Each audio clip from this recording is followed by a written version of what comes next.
बिस्मिल्लाहिर्रहमानिर्रहीम अस्सलाम वालेकुम student, this is Mohammad Mehtab your mathematics teacher. Student, आज की इस वीडियो में हम डिस्कस करने जा रहे हैं second year mathematics unit number 6 analytical geometry की रिव्यू एक्सरसाइज। रिव्यू एक्सरसाइज में जैसा कि आपको नाम से आइडिया होगा कि इस चैप्टर को हमने रिवाइज करना है, ना कि पूरा चैप्टर हमने दोबारा से पढ़ना है। पूरा चैप्टर दोबारा से नहीं पढ़ना, बल्कि इस चैप्टर में जो मेन कंसेप्ट थे उनको रिवाइज करेंगे। तो एग्जाम में जाने से पहले आप जस्ट अगर सारे चैप्टर्स की रिव्यू एक्सरसाइज को ही रिवाइज कर लें तो इट मीन्स आपने मेन कंसेप्ट को रिवाइज कर लिया है। बाकी पूरे चैप्टर्स आपने वो साल पूरे में पढ़े हैं, तो वो दोबारा रिवाइज करना पॉसिबल नहीं है। तो ये जो कहते हैं student sir one short video बनाएं या सर इस चैप्टर को दोबारा रिवाइज करें, तो रिव्यू एक्सरसाइज का क्या मतलब होता है? यही मतलब होता है कि इस पूरे चैप्टर को रिवाइज कर रहे हैं। तो इसके अलावा अगर मैं वैसे ही आपको कहूँ कि बस ये वीडियो है, ये एक्सरसाइज है, इस चैप्टर को रिवाइज कर रहे हैं, ये वन शॉट है, तो वो एक्स्ट्रा वीडियो बनाने का कोई मतलब नहीं है। ना मुझे इस चीज़ की लालच है कि आपसे मैं एक वीडियो बना दूँ कि ये वन शॉट की वीडियो है, इस चैप्टर को रिवाइज करें, इस चैप्टर में ये है। बस मेन कंसेप्ट जो है वो आपको बता दिया, चैप्टर पढ़ा दिए, एक्सरसाइज पढ़ा दी। अब रिव्यू एक्सरसाइज का मतलब यही होता है कि हम इस पूरे चैप्टर को रिवाइज कर लें। अब जस्ट रिव्यू एक्सरसाइज सारे चैप्टर्स की रिवाइज कर लें तो पूरे चैप्टर्स के अंदर जो मेन कंसेप्ट होते हैं वो रिवाइज हो जाते हैं। उम्मीद है आपको इस बात की समझ आई होगी कि जस्ट रिव्यू एक्सरसाइज रिवाइज करें तो आपका चैप्टर के जो मेन कंसेप्ट है वो क्लियर हो जाते हैं। ठीक है, अब चलते हैं इस चैप्टर के अंदर जो मेन कंसेप्ट थे उनको रिवाइज करेंगे, साथ साथ एमसीक्यूज डिस्कस करते हैं। इसके बाद क्वेश्चन जो मेन क्वेश्चन थे वही क्वेश्चन इसमें भी आए हैं। मैंने आपको चैप्टर 6 में कहा था इसमें से लॉन्ग एक क्वेश्चन आएगा, वही क्वेश्चन रिव्यू एक्सरसाइज में भी है। मीडियन, एल्टीट्यूड्स, वो वाला क्वेश्चन दोबारा आ गया। इसके बाद जो लाइंस हैं वो कॉन्ग्रेंट कब होती हैं, लाइंस परपेंडिकुलर कब होती है, वो सारे कंसेप्ट इसमें रिवाइज हो जाएंगे। ठीक हो गया, तो चलते हैं टाइम वेस्ट किए बगैर एक्सरसाइज की तरफ। रिव्यू एक्सरसाइज क्वेश्चन नंबर 1 आपको पता है हमारे पास होता है सिलेक्ट द करेक्ट ऑप्शन, और ये बहुत इंपॉर्टेंट होता है। एमसीक्यूज 20 मार्क्स का पेपर होता है इसमें से, और ये आपको पता है कि एमसीक्यूज जो होते हैं ये आप इसी तरह से नहीं लगाने कि बस इसका ए बी करके लगा दें कोई ऑप्शन, ऐसा नहीं, इसको समझ के इसको सॉल्व करके। ठीक है, तो यहाँ पे जो है इस चैप्टर में वो ज़्यादातर ऐसे हैं जो कंसेप्ट बेस्ड हैं। कंसेप्ट कब क्लियर होता है? जब आपने चैप्टर्स को पढ़ा होगा डिटेल्स में, तब आपको पता होगा अच्छा ये तो सारी चीज़ें हमने चैप्टर्स में पढ़ी हुई हैं। लेकिन नहीं पढ़ी तो कोई बात नहीं, रिव्यू का मतलब है हम इसको दोबारा से रिवाइज करते हैं। तो स्टार्ट करते हैं। देखें, सबसे पहला क्वेश्चन है the lines P Q and S R. सबसे पहला क्वेश्चन 6.1 में भी हमने यही किया था, लाइंस गिवन थी तो हमने उनके पॉइंट कॉन्ग्रेंट पॉइंट बताए थे, फाइंड किए थे। तो पॉइंट ऑफ कॉन्ग्रेंट क्या होता है? ऐसा पॉइंट होता है जहां पे दो, एक नहीं दो या दो से ज्यादा लाइंस किसी पॉइंट पे कट करें तो उसको कहते हैं पॉइंट ऑफ कॉन्ग्रेंसी। अब वो क्या कहता है? Lines P Q R S, ये पी क्यू और एस की बात करें, पी क्यू और एस, ये तीन लाइंस, एक ये लाइन होगी, एक ये लाइन होगी क्यू, और एक ये लाइन होगी थी। ये तीनों लाइंस क्या है? देखें, तीनों लाइन एक दूसरे को मीट कर रही है, नहीं कर रही। आर को छोड़ दें, आर लाइन इस पॉइंट पे नहीं आ रही, तो तीन लाइंस एक पॉइंट पे आके मीट करें तो इसको हमने क्या पढ़ा था? कॉन्ग्रेंट होती हैं लाइंस। ये आपके पास इसका राइट ऑप्शन होगा। ठीक हो गया। पैरेलल लाइंस क्या होती हैं ये भी मैं बता देता हूं। जब लाइन दो लाइंस इस तरह पैरेलल हो, यानी एक दूसरे को कट ना करें, वो होती हैं पैरेलल लाइंस। परपेंडिकुलर क्या होती है? लाइंस कट करें, बट कंडीशन ये है कि वो एक दूसरे के साथ 90 का एंगल भी बनाए इस तरह से। ये सपोज कर लें 90 का एंगल बन रहा है। ठीक हो गया। और कोलिनियर, तो पॉइंट्स जो होते हैं वो एक ही लाइन पे ऊपर लाई करें तो वो कोलिनियर पॉइंट्स होते हैं। ठीक है, वो यहाँ पे तो लाइन की बात पूछ रहा था, या ये पॉइंट्स पी क्यू एस जो है वो किस पॉइंट पे हैं, वो पॉइंट जो है वो कॉन्ग्रेंट पॉइंट कहलाएगा। नेक्स्ट पार्ट नंबर 2 इसका है, वो कह रहा है if the determinant of coefficient the line three lines is 0। अगर आप तीनों लाइंस के कोफिशिएंट, अब लाइन का कोफिशिएंट क्या होता है? सपोज करें कि ये आपके पास लाइन है, ये लाइन है, इसका कोफिशिएंट क्या है? x का कोफिशिएंट 2 है, y का कोफिशिएंट 3 है, और ये कांस्टेंट है। तो वो कहता है लाइन के कोफिशिएंट को अगर डिटर्मिनेंट बनाए और डिटर्मिनेंट आ जाए 0 तो क्या होता है? कॉन्ग्रेंट होता है। हमने बहुत सारे क्वेश्चन किए और अभी रिव्यू में भी दोबारा हम करेंगे। ठीक हो गया। नेक्स्ट चलते हैं, विच of the following equations is homogeneous. अब इक्वेशंस होमोजेनियस कैसे होती हैं, नॉन होमोजेनियस का कैसे पता चलता है? आपको सिंपल सा कंसेप्ट बताया था कि अगर x ये जो टर्म है, एक सिंगल टर्म को देखना है, इस टर्म को देखें, इस टर्म को देखें, अगर इनकी डिग्री सेम हो, यानी इसकी डिग्री देखें 2 है, इसकी डिग्री, अब आप कहेंगे सर नजर तो नहीं आ रही, लेकिन हर नंबर के, हर वेरिएबल के ऊपर डिग्री होती है, कुछ ना कुछ होती है। वो क्या होती है? 1 हमेशा होती है। कहते हैं ना जिसका कोई नहीं होता उसका खुदा होता है। ठीक है, इसलिए इसकी डिग्री जो है वो 1 है और खुदा जो है वो 1 है, अल्लाह 1 है। तो इसलिए होमोजेनियस में आपने याद रखना है कि डिग्री जो है वो सेम होनी चाहिए। तो यहाँ पे 2 है, यहाँ पे 1 है, सेम तो नहीं है, 2 1 के इक्वल नहीं है, ये नहीं है, ये नॉन होमोजेनियस है। इसकी बात करें तो यहाँ पे डिग्री 1 है, यहाँ पे डिग्री 1 है, तो यहाँ पे अक्सर स्टूडेंट कंफ्यूज होते हैं, दोनों की डिग्री 1 है लेकिन ये तीसरी टर्म भी है, हर एक टर्म की डिग्री सेम होनी चाहिए। तो यहाँ पे अगर मैं कहूँ x लिख लूँ या y लिख लूँ तो उसके ऊपर पावर क्या लगानी पड़ेगी, 0, क्योंकि x और y पावर x और y मैं खुद से लिख रहा हूँ, लिखा हुआ नहीं था। जैसे लिखा हुआ था तो डिग्री 1 है, नहीं लिखा हुआ तो फिर उसकी पावर 0 होती है। बात समझ आ रही है? तो इसलिए ये 1 है, ये 1 है, तो यहाँ पे x की पावर या y की पावर 0 होगी। इट मीन्स ये भी सेम नहीं है, 1 1 और ये 0 आ गया, इसका मतलब सेम नहीं है, हर टर्म सेम होनी चाहिए। यहाँ पे देखिए जी, x की पावर 2 है, एक्स वाई, अब यहाँ पे दोनों की, इसकी डिग्री देखें ये 1 है, इसकी डिग्री देखें ये 1 है, दोनों को ऐड करें क्या बन जाएगा, 2 बन जाएगा। इट मींस इस टर्म की भी डिग्री 2 है, इस टर्म की डिग्री 2 है। हमने जस्ट वेरिएबल की डिग्री देखनी होती है, ये भी याद रखिए ना, आप साथ कांस्टेंट को भी लेके चलते रहे, ठीक है। तो यहाँ से इसकी डिग्री क्या है, सेम होगी, 2 2 आ गई, तो राइट ऑप्शन इसका क्या होगा, सी होगा, ये होमोजेनियस है। यहाँ पे देखें इसकी डिग्री 1 है, यहाँ पे वही बात है, एक्स वाई अगर खुद से लिखेंगे उसकी पावर 0 बनाएंगे तो 1 और 0 बराबर तो नहीं है, इसका मतलब नॉन होमोजेनियस। तो C is the right option. Part number 4, which of the following equation is not homogeneous, और वही ऊपर वाली बात आ गई, जिसकी डिग्री सेम नहीं होगी वो नॉट होमोजेनियस होगा। तो यहाँ से आप देखें ये 2 है, ये 2 है, ये होमोजेनियस है, ये 1 है, ये 1 है, ये भी होमोजेनियस है। 2 और 1 कुछ नहीं है तो 1, ठीक है, 3 हो जाएगी, 3 ये भी होमोजेनियस है। 1 यहाँ पे x की डिग्री 1 है, ठीक है, और यहाँ पे x नहीं है, या y आप लिखना चाहें सपोज, तो अगर लिखते हैं तो लिखने के बाद इसके ऊपर पावर क्या डालनी पड़ेगी, 0, ठीक है, क्योंकि जब नहीं थी किसी भी नंबर की पावर 0 1 होती है तो 1 आ जाएगा, 5 1 5। तो इसका मतलब ये 1 है और ये 0 है, इसका मतलब डिग्री सेम नहीं है। तो right option is this, is non homogeneous. उसने पूछा था नॉन होमोजेनियस बताएं। तो नेक्स्ट चलते हैं जी पार्ट नंबर 5 की तरफ। इक्वेशन, ये इक्वेशन दी हुई है, कौन सी इक्वेशन है, स्ट्रेट लाइन की इक्वेशन है, पासिंग थ्रू ओरिजिन। ये ओरिजिन से पास करेगी, कब पास करेगी, अगर क्या a0 हो, a0 का मतलब है x कोफिशिएंट 0 हो जाए तो फिर तो एक पॉइंट मिल जाएगा, y का पॉइंट मिल जाएगा, ये नहीं हो सकता। c0 कहता है c को अगर 0 कर दें, c0 कर दें, ठीक है, फिर जो इक्वेशन बचेगी x और y की फॉर्म में बचेगी। यस, अगर इक्वेशन सिर्फ x और y की फॉर्म में हो तो वो ओरिजिन से पास कर सकती है, तो वो लाइन हमेशा फिर कहाँ से पास करती है, ओरिजिन से, यानी c0 होना जरूरी है उसमें। b0 हो जाए फिर वही बात है, y0 हो जाएगा तो एक पॉइंट मिलेगा x का, फिर तो कोई वो बात ही नहीं है लाइन की। और लास्ट जो है वो ऑप्शन है ही गलत, तीनों 0 हो जाएं तो फिर तो सारा कुछ 0 हो जाएगा, खत्म हो जाएगा। नंबर 6 की तरफ जाते हैं। Line represent by the this, अब ये लाइन कौन सी है, ये लाइन थी लीनियर लाइन, ठीक है, स्ट्रेट लाइन जिसको आप कहते हैं। ये है क्वाड्रेटिक इक्वेशन, ठीक है। अब क्वाड्रेटिक इक्वेशन के बारे में क्या कहता है कि इसके रूट्स जो हैं रियल और डिस्टिंक्ट कब होते हैं। एक्सरसाइज में हमने सॉल्व की रियल और डिस्टिंक्ट। अब नाम से आपको याद रखना है, ये नहीं मैं आपको बस ये इसका राइट ऑप्शन है, ट्रिक बताऊंगा साथ। रियल डिस्टिंक्ट, रियल का मतलब होता है चीज़ जो है वो पॉजिटिव है, ठीक है, और डिस्टिंक्ट मुख्तलिफ हैं। तो अगर आप ये देखें कि अगर आपके पास h का square greater than a b हो तो आपके पास जो देखें h जो है ये आप समझ लें ये बड़ी टर्म है, अगर इसका आंसर जो है वो ग्रेटर होगा इससे तो आप आंसर जो है वो रियल आएगा, ठीक है। तो इसका मतलब ये इसका राइट ऑप्शन होगा। अब नेक्स्ट आगे जो है ये 3 ऑप्शन ये भी बताऊंगा आपको आगे। देखें अभी यहाँ पे आ रहा है फिर वही लाइन इक्वेशन दी हुई है और कहता है कॉन्स्टिडेंट क्या कब होती है। कॉन्स्टिडेंट का मतलब क्या, एक जैसी का मतलब यानी आंसर जब आते हैं दोनों एक जैसे आ जाते हैं, इक्वल, तो वो एक जैसे कब आएंगे, जब h का square equal to a b हो जाए तो वो कॉन्स्टिडेंट हो जाएंगे। ये ऑप्शन आ गया सी। इसी तरह वही क्वेश्चन है इमेजिनरी कब होंगे। अब इमेजिनरी का मतलब क्या होता है कि आयोटा यानी कम्प्लेक्स नंबर, तो वो कब होता है कि अगर आपके पास h स्क्वायर लेस देन हो जाए यानी ये टर्म छोटी हो जाए तो वो कौन सा ऑप्शन बनेगा, सी बनेगा। अब आपको सारे ऑप्शन क्लियर हो गए। और लास्ट जो ऑप्शन है वो कभी भी नहीं होता, लेस देन इक्वल तो कोई ऑप्शन है ही नहीं आपका। तो इसलिए ये 3 केस है, तीनों केस को आप इजीली याद रख सकते हैं। लास्ट जो है एमसीक्यूज है इसका 9, वो line represented by this line वही है, कहता है ये लाइन परपेंडिकुलर कब होगी। ये और ये जो दो हैं, ये दो आपके 6.2 के ऊपर आप देखेंगे टॉप पे तो एक नोट लिखा हुआ है स्पेशल, और उन नोट्स में से एमसीक्यूज बने।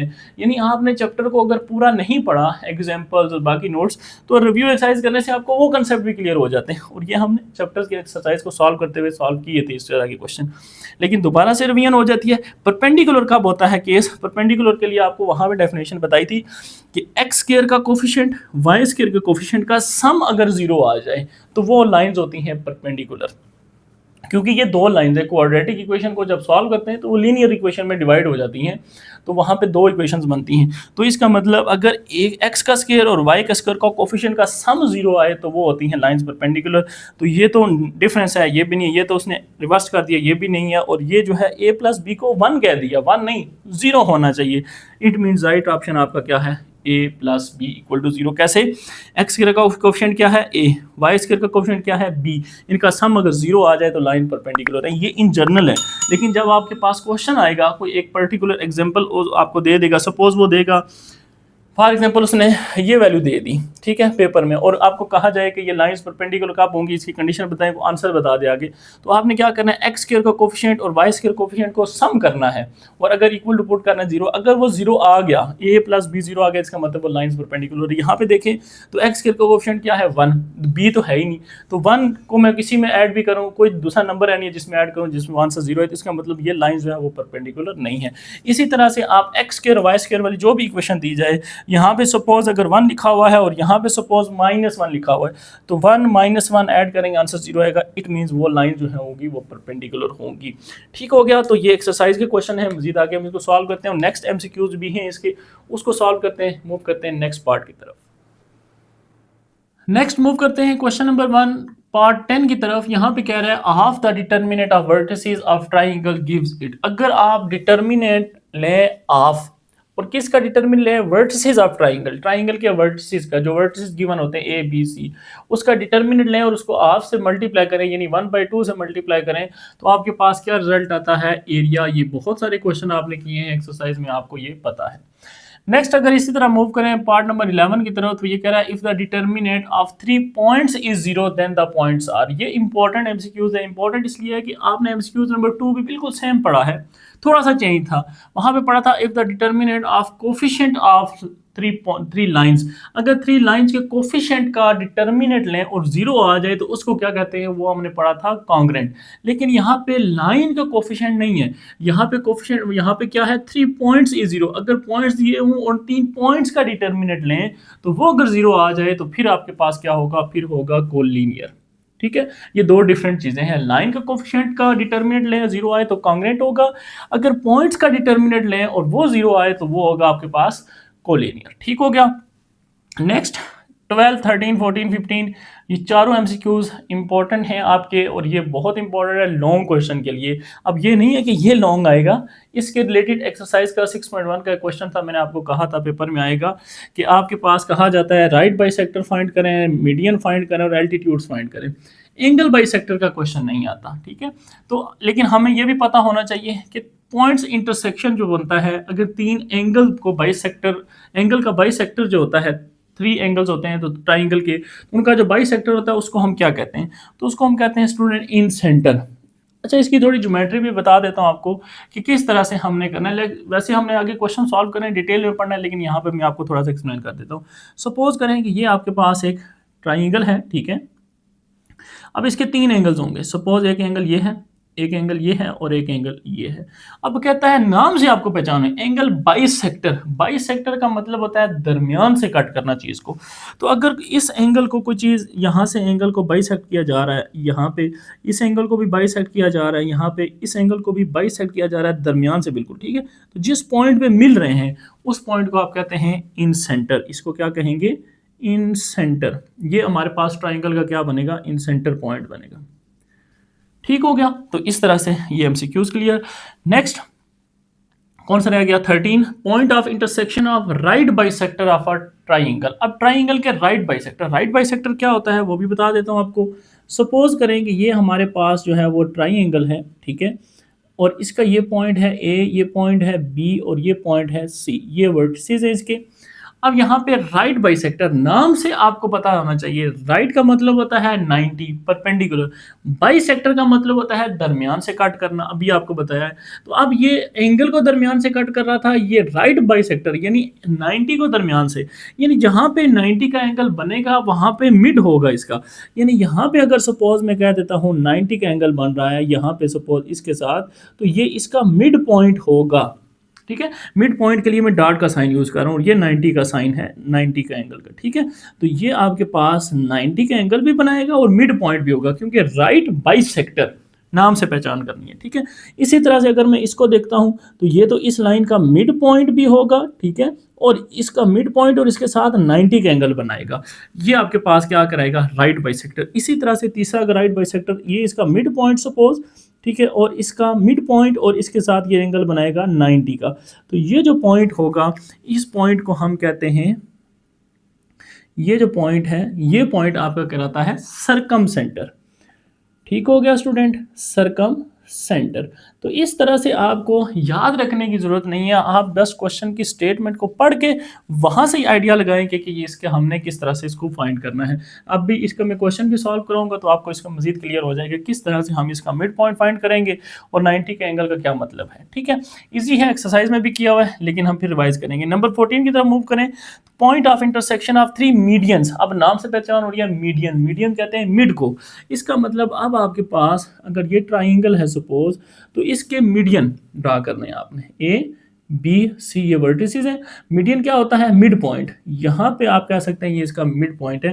तो ये मिड पॉइंट आके यहाँ पे इस लाइन से आके इस वर्टेक्स से जाके मीट करेगा, ये मीडियन हो, मिड होगा, ठीक है। मिड पॉइंट को इस तरह डॉट से रिप्रेजेंट करते हैं। इसी तरह इस वर्टेक्स के सामने जो साइड है इसके मिड से, ठीक है, ये मिड पॉइंट होगा। इसी तरह इसके सामने से और ये इसका साइड का क्या होगा, मिड पॉइंट होगा। अब ये जो है तीनों आपके पास मीडियन है और ये जिस जो कॉमन पॉइंट है, जिस पॉइंट पे आके ये मीट कर रहे हैं, इंटरसेक्ट कर रहे हैं, इसको हम कहते हैं सेंट्रॉइड। ठीक हो गया स्टूडेंट, बात समझ आ गई। अब लास्ट रह गया हमारे पास, इसका राइट ऑप्शन क्या होगा, सेंट्रॉइड। लास्ट क्या है, the point of intersection of three altitudes. अब यहाँ पे उसने जस्ट एल्टीट्यूड्स की बात की। एल्टीट्यूड्स का मतलब होता है परपेंडिकुलर, 90 का एंगल बनाना। तो ये सपोज अगर हमारे पास एक ट्राइंगल है, इसको मैं ए कह देता हूँ, इसको बी कह देता हूँ, इसको सी कह देता हूँ, तो ये 90 का एंगल बनाएगी हर साइड पे। तो यहाँ पे भी एंगल बनेगा 90, ठीक है, और सामने वर्टेक्स से जाके मीट करेगा, यहाँ पे जस्ट 90 का एंगल है। यहाँ से भी वर्टेक्स से वैल्यू आएगी, लाइन आएगी और इस साइड पे आके मीट करेगी और यहाँ पे 90 का एंगल। मिड की बात नहीं है, जहाँ मिड है वहाँ पे देखें डॉट साइन मैंने मेंशन की है, जहाँ पे 90 है वहाँ पे सिर्फ परपेंडिकुलर का साइन। और इस यहाँ से वर्टेक्स से लाइन आएगी और इस साइड पे जाके हिट करेगी और यहाँ पे एंगल बनाएगी 90 का। तो ये जो होते हैं इसको हम कहते हैं एल्टीट्यूड्स। और ये जो है आपके पास एल्टीट्यूड्स का जब कॉमन पॉइंट होता है, यानी इन पॉइंट ऑफ इंटरसेक्शन, उसको हम कहते हैं आर्थो सेंटर। तो ये अक्सर स्टूडेंट जो है वो कंफ्यूज हो जाते हैं, एग्जाम में वो पूछ लेता है find circumcentre, centroid and orthocentre. बात एक ही है, वो यही कहना चाह रहा है आपको, एल्टीट्यूड्स, मीडियन और राइट बाइसेक्टर।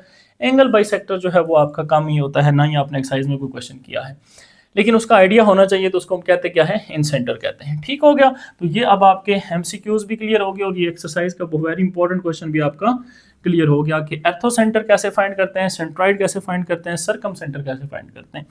नेक्स्ट लास्ट 16 की तरफ मूव करें। Which of the following is perpendicular to this line.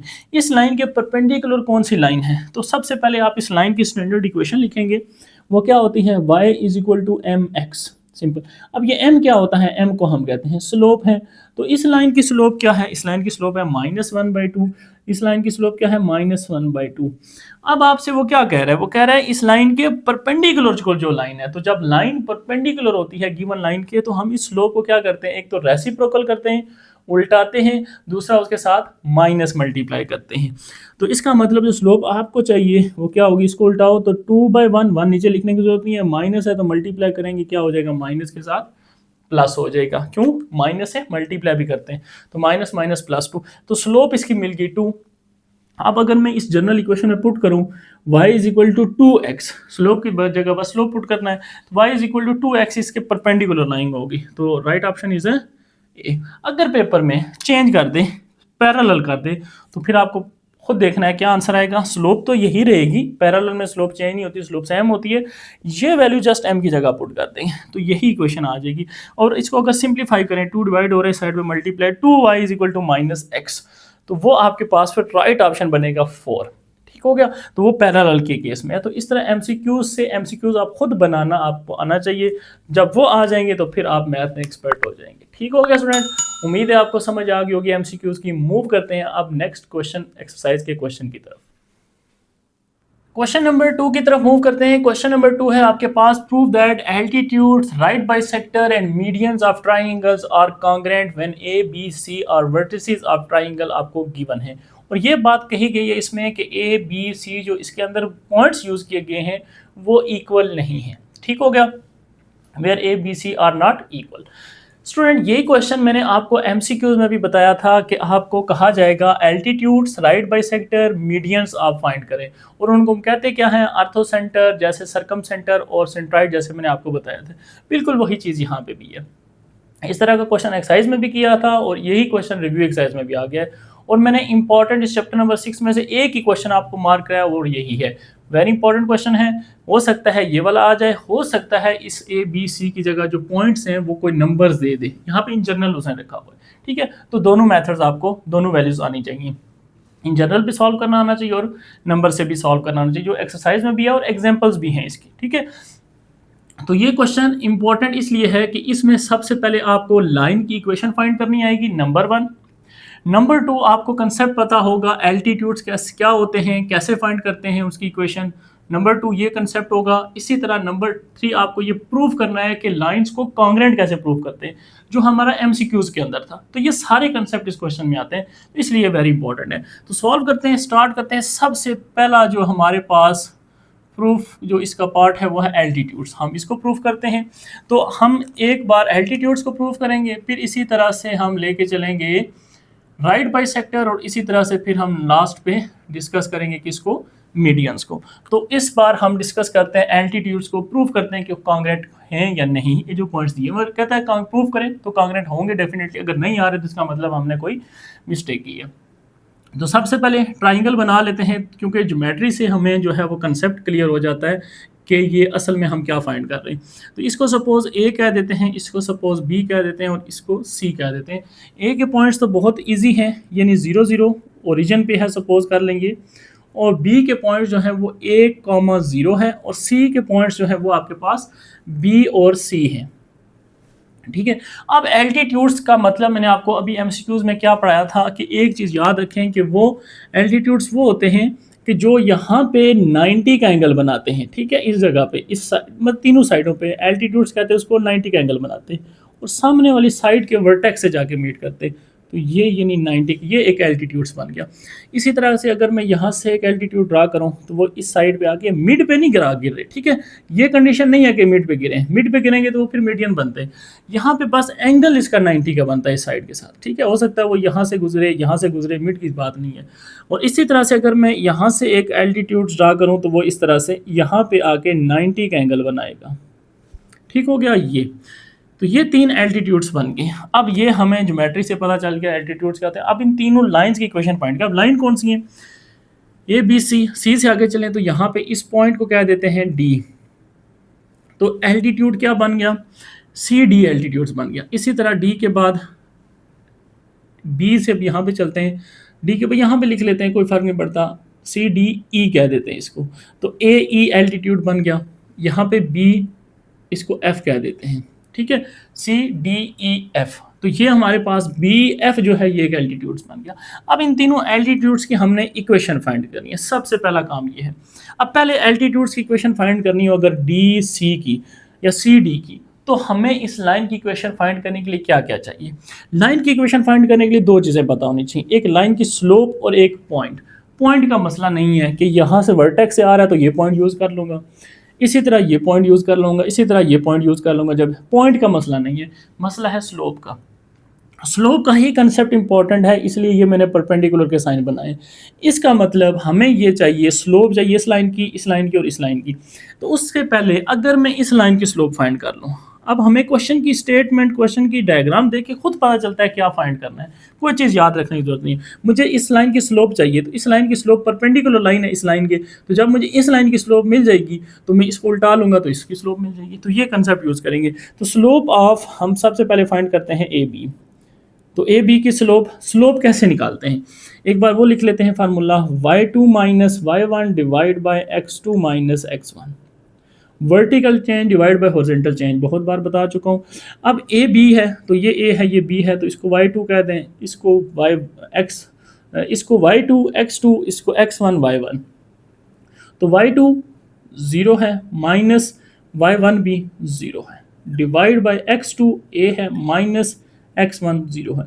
ऊपर आ गया 0, 0 डिवाइड बाय समथिंग, आंसर 0। किसी चीज़ को भी 0 से डिवाइड करें, answer 0। Slope of A B मिल गई, मुझे इसकी ज़रूरत नहीं थी, क्यों निकाली है, मुझे तो स्लोप चाहिए थी सी डी की, तो सी डी जो है इसके परपेंडिकुलर थी। तो अब असल जो रिक्वायरमेंट थी, अब वो लिखते हैं स्लोप ऑफ किसकी स्लोप चाहिए थी, सी डी की, और सी डी की स्लोप इसकी स्लोप की क्या है, परपेंडिकुलर। तो परपेंडिकुलर होने का मतलब यह है कि इसको आप क्या करेंगे, रेसिप्रोकल करेंगे, यानी ये 0/1 सपोज कर लें, कोई भी नंबर है, तो ये क्या होगा 1/0 लिख लेंगे, या इसको इन्फिनिटी लिखते हैं, और इसके साथ क्या मल्टीप्लाई करते हैं, माइनस, तो ये आ गया माइनस साइन। ठीक हो गया।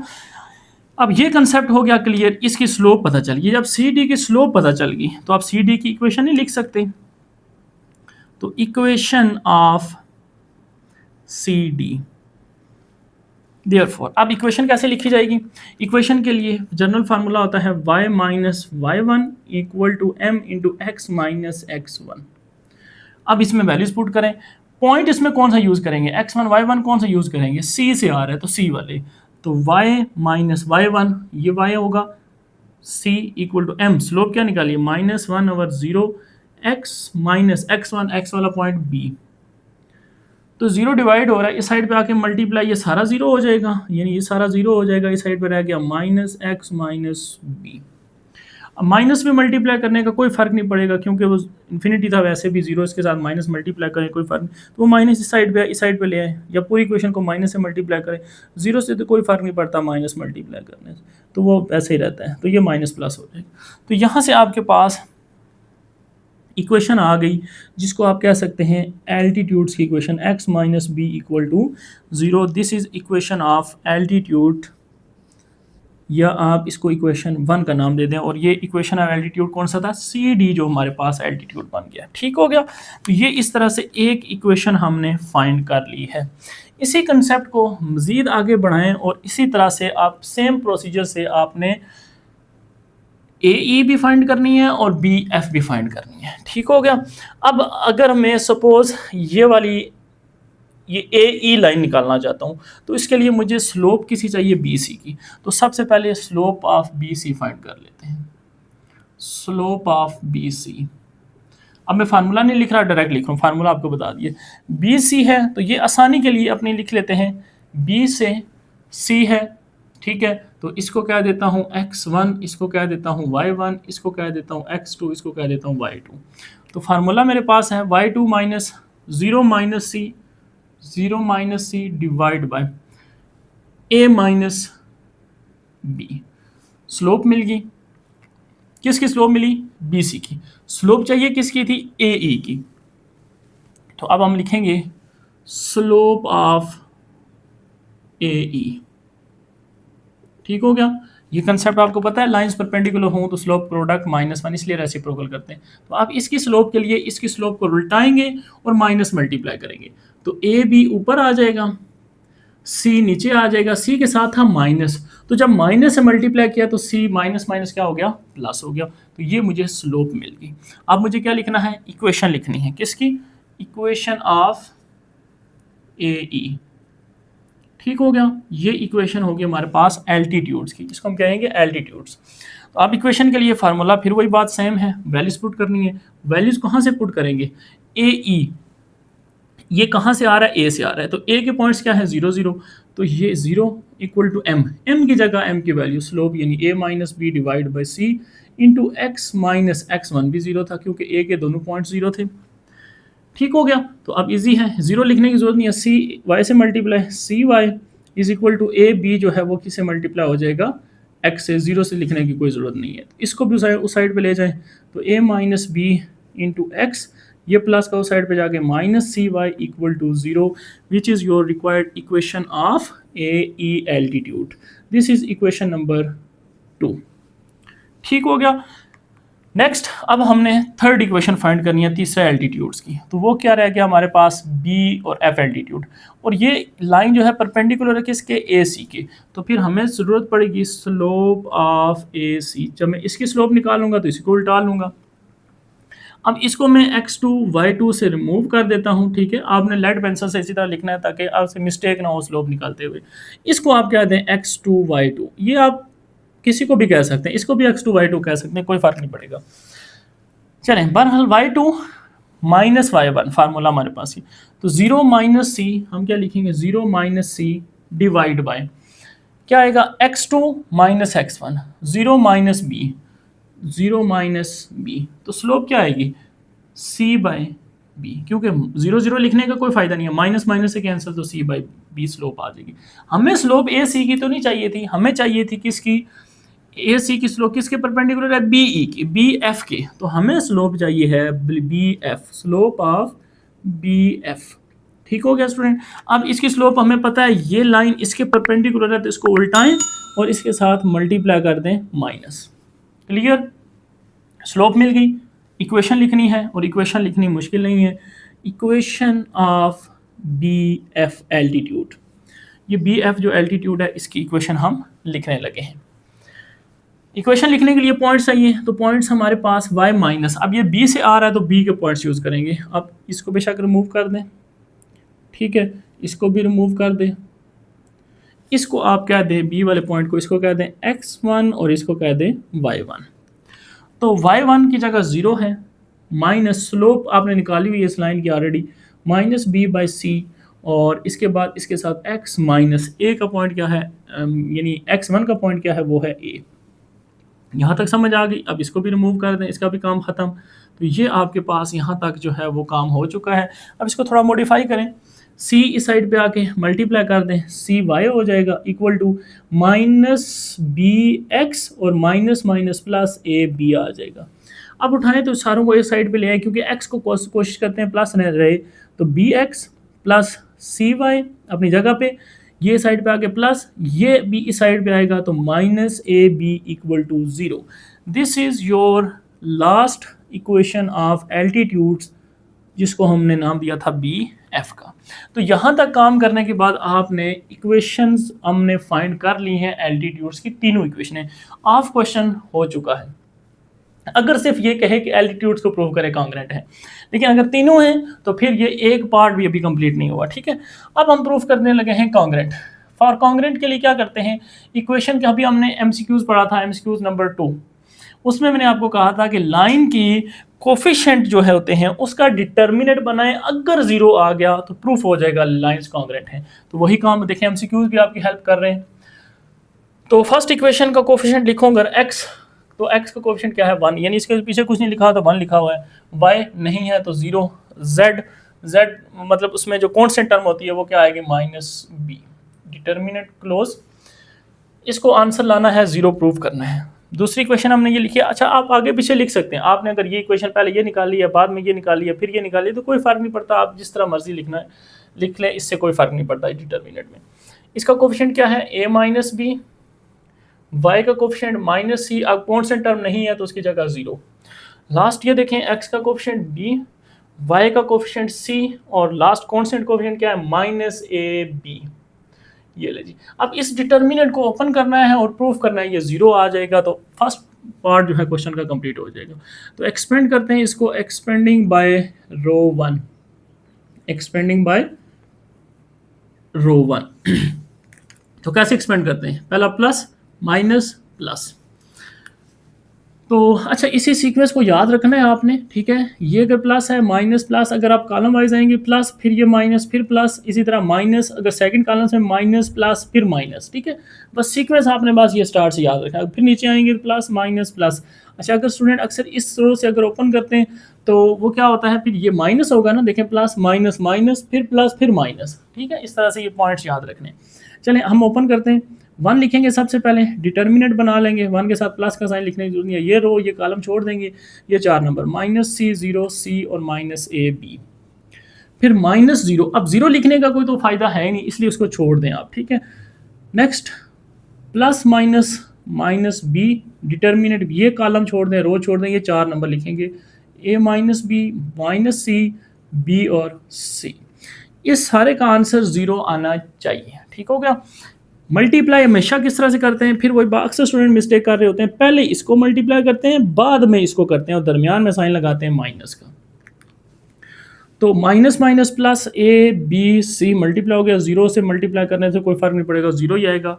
बेशक लिख लें माइनस 0, बेशक छोड़ दें, माइनस बी बाहर इसी तरह रहने दें। फिर वही बात, पहले इसको मल्टीप्लाई करना है, बाद में इसको मल्टीप्लाई करना है, दरमियान में माइनस साइन। ये आखिरी बार बता रहा हूँ, ठीक है, नेक्स्ट में नहीं बताऊंगा। तो अब ए सी मल्टीप्लाई करें, ए सी से हो गया, फिर बी सी भी मल्टीप्लाई हो जाएगा, फिर ये माइनस दरमियान में साइन होता है, तो माइनस माइनस क्या हो जाएगा, प्लस बी सी आपके पास आ जाएगा। क्लियर।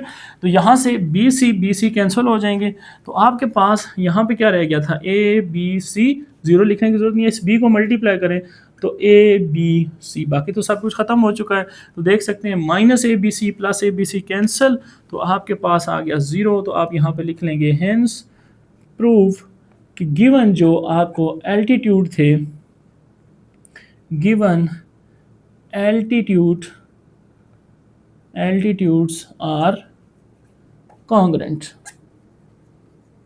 ठीक हो गया स्टूडेंट, कि गिवन एल्टीट्यूड्स आपके पास क्या है, कॉन्ग्रेंट हैं। तो इस तरह इसका एक पार्ट कंप्लीट होगा। ठीक हो गया, ये नहीं है कि हमारे पूरा क्वेश्चन कंप्लीट होगा, अभी एक राइट बाइसेक्टर को भी प्रूव करना है और मीडियन को भी प्रूव करना है। यहाँ तक उम्मीद है समझ आ गया। अब इसी का सेकंड पार्ट यानी राइट बाइसेक्टर को प्रूव करते हैं कि वो भी कॉन्ग्रेंट होते हैं। ओके, सेकंड पार्ट की तरफ मूव करते हैं। अब यहाँ पे एल्टीट्यूड्स को हम प्रूव कर चुके हैं, अब आते हैं राइट बाइसेक्टर के ऊपर। तो प्रूव करते हैं राइट बाइसेक्टर जो होते हैं ट्राइंगल के, वो भी क्या होते हैं, कॉन्ग्रेंट होते हैं for this condition, in points के लिए। तो सबसे पहले क्या करेंगे, हमें डायग्राम से पता चलेगा कि राइट बाइसेक्टर होते क्या है, हम किसको प्रूव करने जा रहे हैं। तो सबसे पहले डायग्राम बना लें, ठीक है, डायग्राम कोई मुश्किल नहीं है, फ़ौरन से आप बना लें। इसके बाद ये पॉइंट ए है, हमने जैसे पहले लिखा था 0 0, बी पॉइंट जैसे हमने लिखा था क्या था, a, 0, और सी पॉइंट जो है हमारे पास b, c। ठीक हो गया। अच्छा, अब राइट बाइसेक्टर, मैंने एमसीक्यूज में आपको बताया है कि आपने नाम को गौर से पढ़ना है, ना समझ आए तो 2 बार पढ़ लें, आपको पता चल जाएगा। राइट का मतलब होता है 90 परपेंडिकुलर, बाइसेक्टर का मतलब होता है मिड, दरमियान से कट कर देना, ठीक है, मिड पॉइंट यानी। तो इसका मतलब एक साइड को दरमियान से भी कट करना है और 90 का एंगल भी बनने का।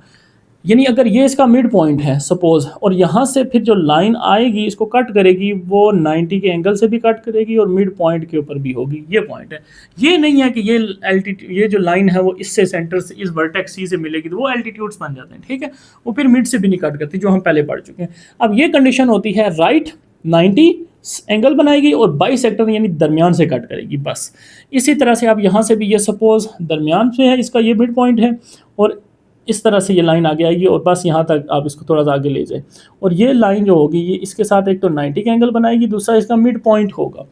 इसी तरह से अगर इस लाइन को देखूँ तो ये सपोज मेरे पास यहाँ पे इसका मिड पॉइंट बन रहा है, इसको यहाँ पे आप इस तरह से मैच कर लें, स्ट्रेट लाइन लगा लें स्केल से, तो ये इसके साथ एक तो 90 का एंगल बनाएगी, दूसरा ये इसका क्या होगा, मिड पॉइंट होगा। तो ये जो पॉइंट होगा इसको कहते हैं पॉइंट ऑफ कॉन्ग्रेंसी, जो कॉन्ग्रेंट पॉइंट आपने फाइंड करना है और प्रूव करना है इसको फिर। तो सबसे पहले हमें इन तीनों की लाइन की इक्वेशन फाइंड करनी है। अब वही बात, ए बी सी तो ट्राइंगल के नाम हो गए, तो इसको हम क्या देते हैं, इस पॉइंट को डी, इसको ई और इसको एफ, जैसे पहले हमने कहा था। अब वहाँ पे मसला ये था कि पॉइंट पता था, हमने सिर्फ स्लोप निकाली थी और काम चल गया। यहाँ पे क्या है, स्लोप तो निकालनी पड़ेगी, क्योंकि ए परपेंडिकुलर का कंसेप्ट है, तो ए बी की स्लोप निकालूंगा, उसके परपेंडिकुलर स्लोप होगी वो इस एल्टीट्यूड की होगी, तो वो हमारा इस बाइसेक्टर की होगी जो हमने डी, जिसका अब इसका नाम जो है जिस पॉइंट पे मिल रहे हैं उसको ओ रख लें, ठीक है, ओरिजिन यानी ओ पे आप समझ लें इस मीट कर रहे हैं, तो ओ डी बनेगा, ओ ई बनेगा और ओ एफ बन जाएगा, ठीक है। तो स्लोप तो हमें निकालेंगे, सर पॉइंट कहाँ से निकालेंगे, तो पॉइंट बच्चों इसको और से पढ़ें, बाइसेक्टर मतलब मिड पॉइंट। अब पहले इसका मिड पॉइंट भी फाइंड करेंगे तो वो आपको पॉइंट मिल जाएगा इस लाइन का, इसी तरह ये, इसी तरह ये। तो क्वेश्चन कंप्लीट, ये इसकी सारी समरी थी। अब डी पॉइंट फाइंड कर लें फ़ौरन से, डी पॉइंट मुश्किल नहीं है, मिड पॉइंट निकालना। मिड पॉइंट क्या होता है, 0 + a, यानी मैं यहाँ पे आपको रिवाइज करा देता हूँ। मिड पॉइंट अक्सर स्टूडेंट को मिड पॉइंट भी नहीं निकालना आ रहा होता, तो मिड पॉइंट क्या होता है, x1 + x2 डिवाइड बाई 2, इसी तरह y1 + y2 डिवाइड बाई 2, ये होता है स्टूडेंट मिड पॉइंट, ठीक है, ये जनरल फार्मूला है। तो 0 + a, a ही आएगा, a/2 बन जाएगा, 0 + 0 डिवाइड बाई 2 0, ये इसका मिड पॉइंट बन गया। इसको देखें, a + b divide by 2, c + 0 c divide by 2, ये इसका मिड पॉइंट आ गया। f का मिड पॉइंट आपको चाहिए, तो 0 प्लस बी बी रहेगा तो b divide by 2, c plus 0 तो सी रहेगा सी डिवाइड बाई 2। तो ये मिड पॉइंट आपका, अब पॉइंट्स आपको मिल गए 1 मिनट में फ़ौरन से। पॉइंट का मुश्किल कंसेप्ट नहीं था, मसला रह गया स्लोप का। तो फिर वही बात हमें सबसे पहले स्लोप निकालनी है किसकी, ए बी की। ए बी की क्यों स्लोप निकालें, ये स्लोप मिलेगी तो मैं उसको उल्टाऊंगा, परपेंडिकुलर करूंगा तो ओडी की मिल जाएगी। तो इस तरह मुझे ये जो है राइट बाइसेक्टर मिल जाएगा। तो स्लोप का कंसेप्ट अभी फार्मूला बताया है, y2 माइनस y1, जीरो ही रहेगा, 0 minus 0 divide by A minus 0, तो ए ही रहेगा। इसकी स्लोप मिल गई, क्या मिली, 0। 0 को किसी नंबर से डिवाइड करें 0 ही होता है, ठीक है। अच्छा, अब इसके बाद हमारे पास हमें स्लोप किसकी चाहिए थी, ओ डी की। तो स्लोप ऑफ ओ डी, तो ओ डी की स्लोप हमने इसको उल्टाना है, यानी इसके नीचे कुछ नहीं लिखा, सपोज 1 है तो 1 ओवर 0 हो जाएगा और दूसरा इसके साथ मल्टीप्लाई करेंगे माइनस, तो ये स्लोप मिल गई। अब इसकी इक्वेशन लिखनी है हमने,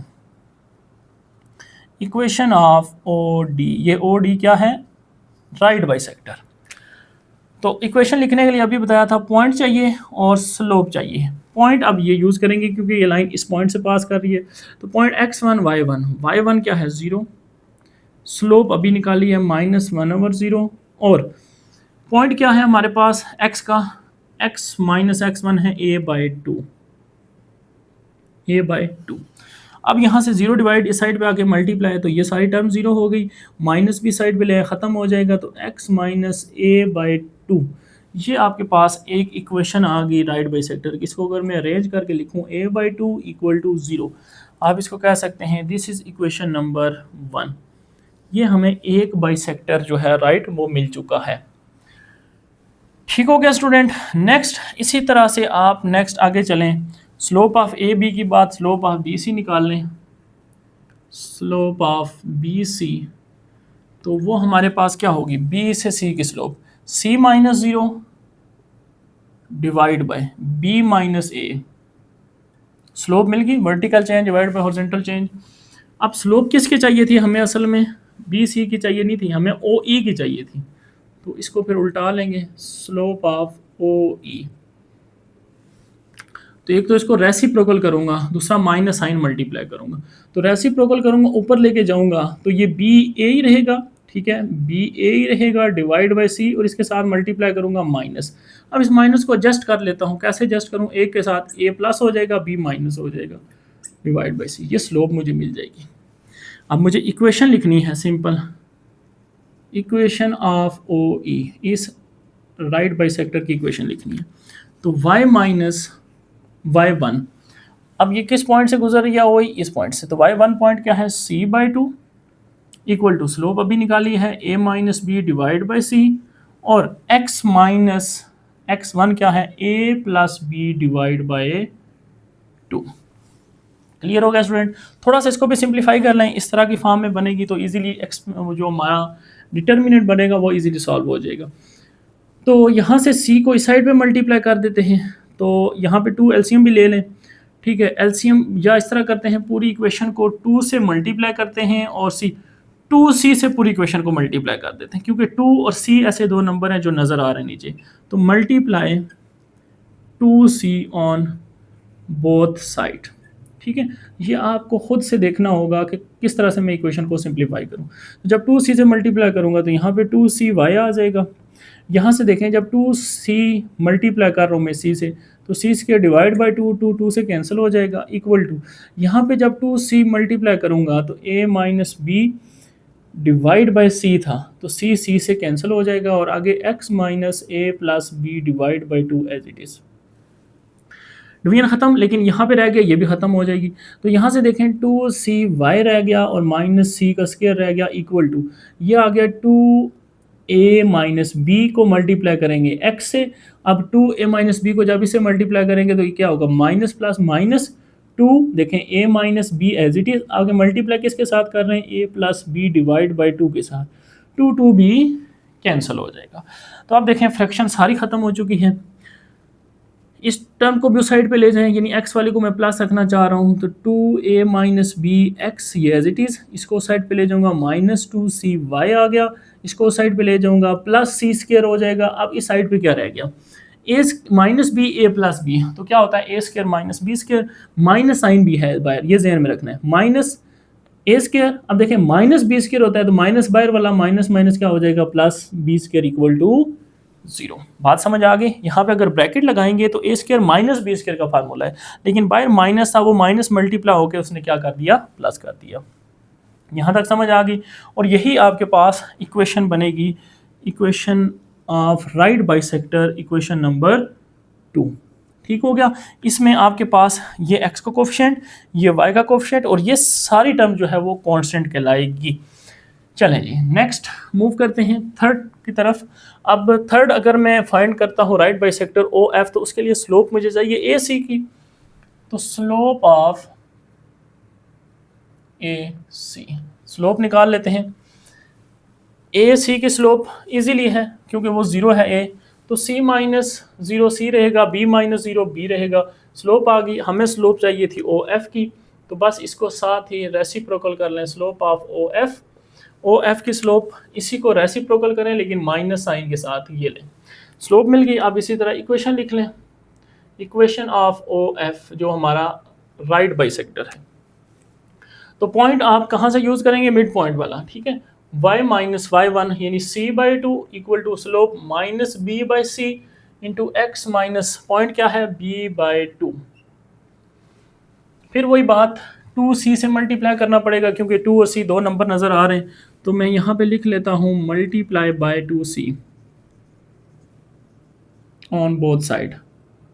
ठीक है, तो यहाँ से 2c y आ जाएगा माइनस 2c, सी का स्क्वायर डिवाइड बाई 2, 2 से cancel, equal to minus b divide by c है, तो इसके साथ भी 2c मल्टीप्लाई कर लिया। आगे जो है x minus b by two जो है वो एज इट इज़, तो यहाँ से c भी कैंसिल, तो हमारे पास 2cy minus C square is equal to minus 2b, x के साथ भी मल्टीप्लाई होगा और माइनस माइनस प्लस 2b जो है वो मल्टीप्लाई होगा b बाय 2 के साथ, यहाँ से 2 कैंसिल हो जाएगा।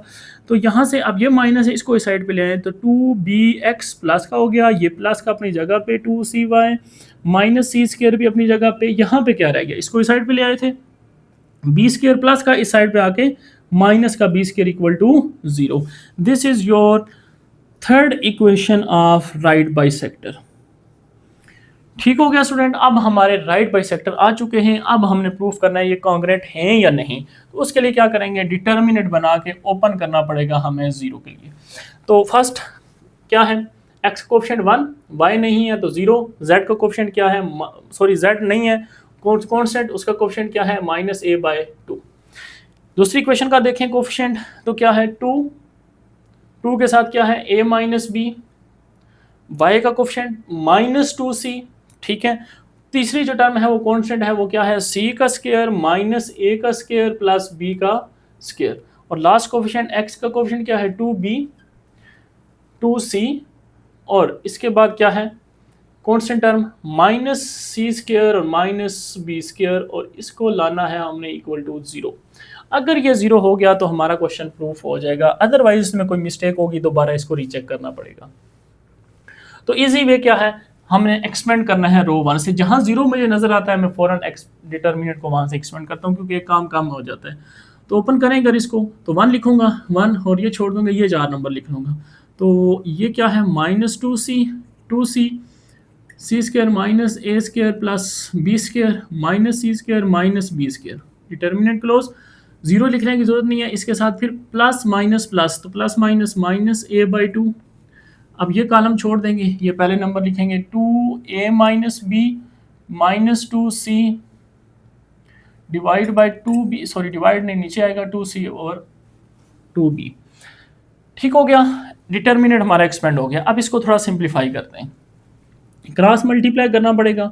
अच्छा, क्रॉस मल्टीप्लाई करने से और बेहतर ये है, थोड़ा इजी है कि 2 को मैं बाहर निकाल लूँ इस पूरे कॉलम से, तो हम कॉमन ले सकते हैं, इसमें से 2 कॉमन ले लें, 2c को ही कॉमन ले लेते हैं, 2c कॉमन लें, तो 2c कॉमन ले लिया, तो यहाँ से क्या रह गया -1, यहाँ से क्या रह गया 1, और यहाँ से C square minus A square plus B square minus C square minus B square, ये एज इट इज़।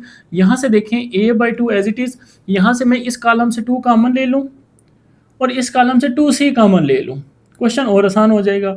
यहाँ से a माइनस बी रह जाएगा, यहाँ से सिर्फ b, यहाँ से सिर्फ -1, यहाँ से सिर्फ 1, क्योंकि 2c कॉमन चला गया था। तो यहाँ से अब आप ये कर सकते हैं कि ये 2 और 2 को क्या कर सकते हैं, कैंसिल कर सकते हैं।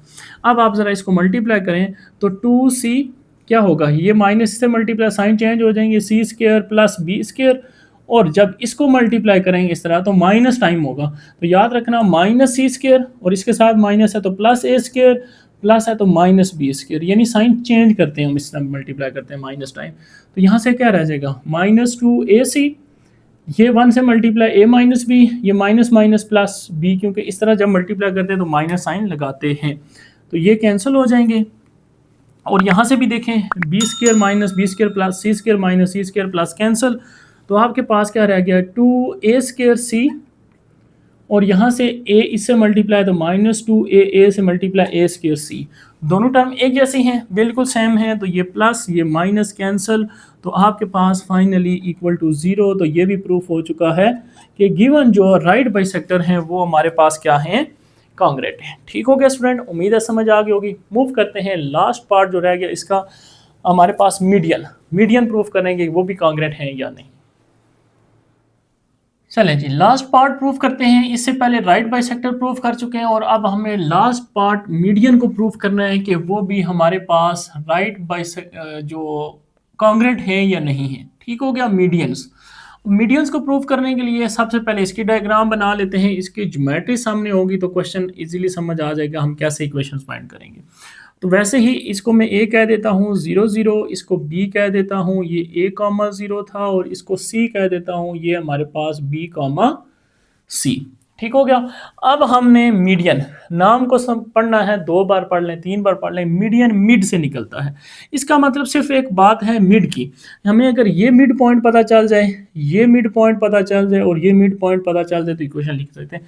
अब खुद सोचें, अगर इक्वेशन लिखना है तो मुझे एक पॉइंट से तो नहीं काम चलेगा, एक पॉइंट और चाहिए। इसका मतलब ये लाइन जो है, ये लाइन कहाँ से मिलेगी, जाके इस वर्टेक्स से मिलेगी। ये लाइन, ये जो मिड पॉइंट है ये इस वर्टेक्स से जाके मिलेगा, इस ए से। इसी तरह ये इस सी वर्टेक्स से आके मिलेगा ये। तो ये जो पॉइंट होगा इसको हम कहेंगे मीडियन पॉइंट ऑफ कॉन्ग्रुएंसी। ठीक हो गया। अब आपको यहाँ पे एक पॉइंट चाहिए, एक ये और ये सी है, इसको हम कह देते हैं डी पॉइंट, इसको कह देते हैं ई पॉइंट, इसको कह देते हैं एफ पॉइंट। इन पॉइंट्स की बात कर रहा हूँ। अब ये पॉइंट है क्या, मिड पॉइंट, मीडियन से पता चला। अब मिड पॉइंट निकाल लेते हैं। डी पॉइंट निकालना हो तो डी पॉइंट का क्या मतलब है, डी पॉइंट कैसे निकल, मिड पॉइंट अभी निकाला पीछे हमने, 0 + a रहेगा a/2, 0 + 0 0 डिवाइड बाई 2 0 ही रहेगा, ये मिड पॉइंट मिल गया। ये मिड पॉइंट b + a यानी a + b डिवाइड बाई 2 और b + c c/2, ये ले मिड पॉइंट मिल गया। इसी तरह f का मिड पॉइंट निकालना है आपको, तो वो क्या बनेगा, b + 0 b रहेगा, b/2 और c/2, क्योंकि c/0 है c/2, तो मिड पॉइंट सारे मिल गए। लाइन की इक्वेशन लिखनी है फौरन से। अब हमारे पास एक लाइन की इक्वेशन लिखने के लिए एक पॉइंट चाहिए और एक स्लोप चाहिए। पॉइंट्स तो पता है, स्लोप आप कैसे निकालेंगे। स्लोप के लिए अब आप 2 पॉइंट्स फार्मूला यूज करेंगे स्लोप का, स्लोप ऑफ CD जो हमें चाहिए, ठीक है, जो मीडियन चाहिए, इसी की स्लोप निकालेंगे। तो स्लोप कैसे निकालेंगे, इन 2 पॉइंट से। 2 पॉइंट्स कौन से हैं, एक है BC, ये C पॉइंट था, और इसी तरह D पॉइंट से हमारे पास कौन से हैं, a/2 और 0। तो आप इसको किस तरह से करेंगे, इस तरह से, इसको कह दें x1, इसको कह दें y1, इसको कह दें x2, इसको कह दें y2।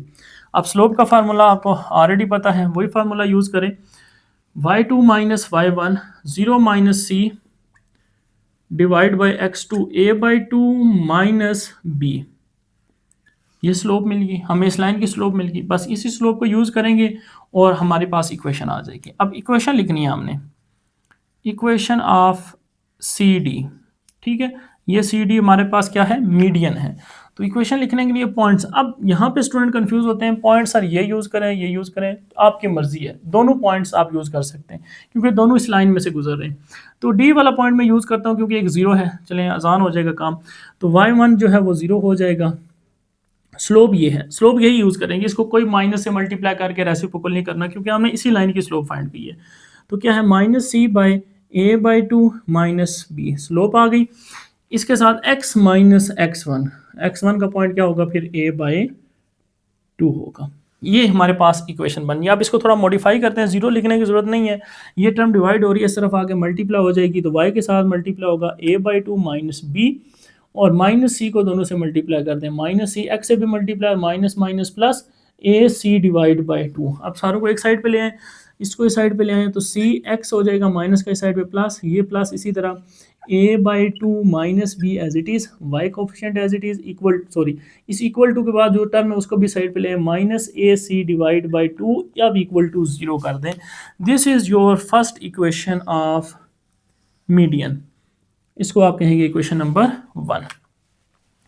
ठीक हो गया। इसी तरह से अब मेरे सेकंड मीडियन चाहिए जो ए ई है सपोज, तो ए ई के लिए मेरे पास स्लोप नहीं है इस लाइन की, तो स्लोप फाइंड करेंगे पहले ए ई की, तो हम यहाँ पे लिख लेते हैं स्लोप ऑफ ए ई।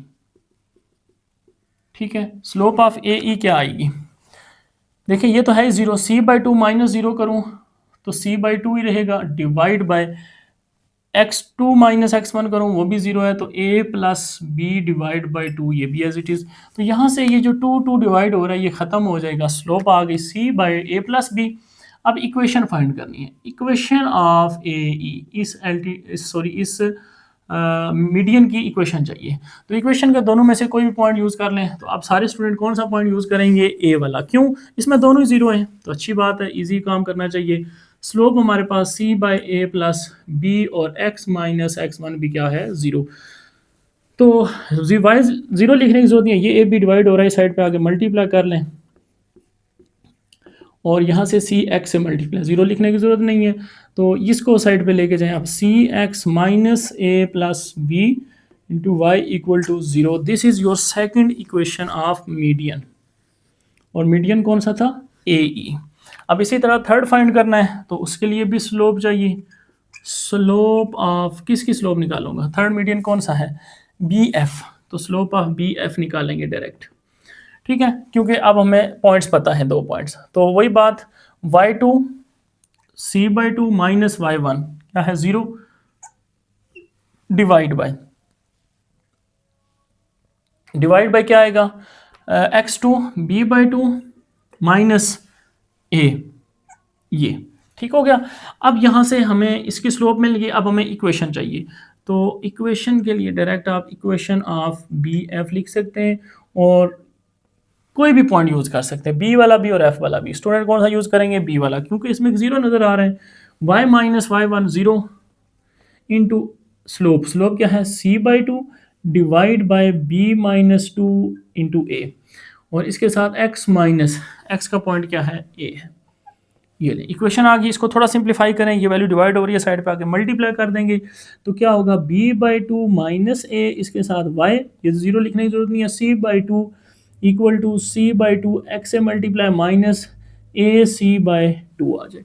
अब एक तरफ ले आते हैं, x की वैल्यू प्लस रहने देते हैं, तो c/2 x, ये वैल्यू प्लस उस साइड पे लेके जाएंगे माइनस, तो क्या है वैल्यू b/2 माइनस ए, इसके साथ y, और ये अपनी जगह पे minus A c divide by two equal to zero. अब इस माइनस को मैं ख़त्म करना चाह रहा हूँ, मैं चाह रहा हूँ प्लस में रहे, काम आसान रहेगा, तो माइनस को अंदर ले जाएं, a माइनस b/2 हो जाएगा। ठीक हो गया, और दूसरी तरह रहने देंगे तब भी हो जाएगा, लेकिन अपना क्वेश्चन जो है वो इजी से इजी फॉर्म में लेके जाने की कोशिश करनी है। ये नंबर थर्ड आ गया, तीनों आपके पास मीडियन की इक्वेशन आ गई। अब हमने प्रूफ करना है कि ये कॉन्ग्रेंट हैं या नहीं, तो उसके लिए कोफिशिएंट बनाने पड़ेंगे।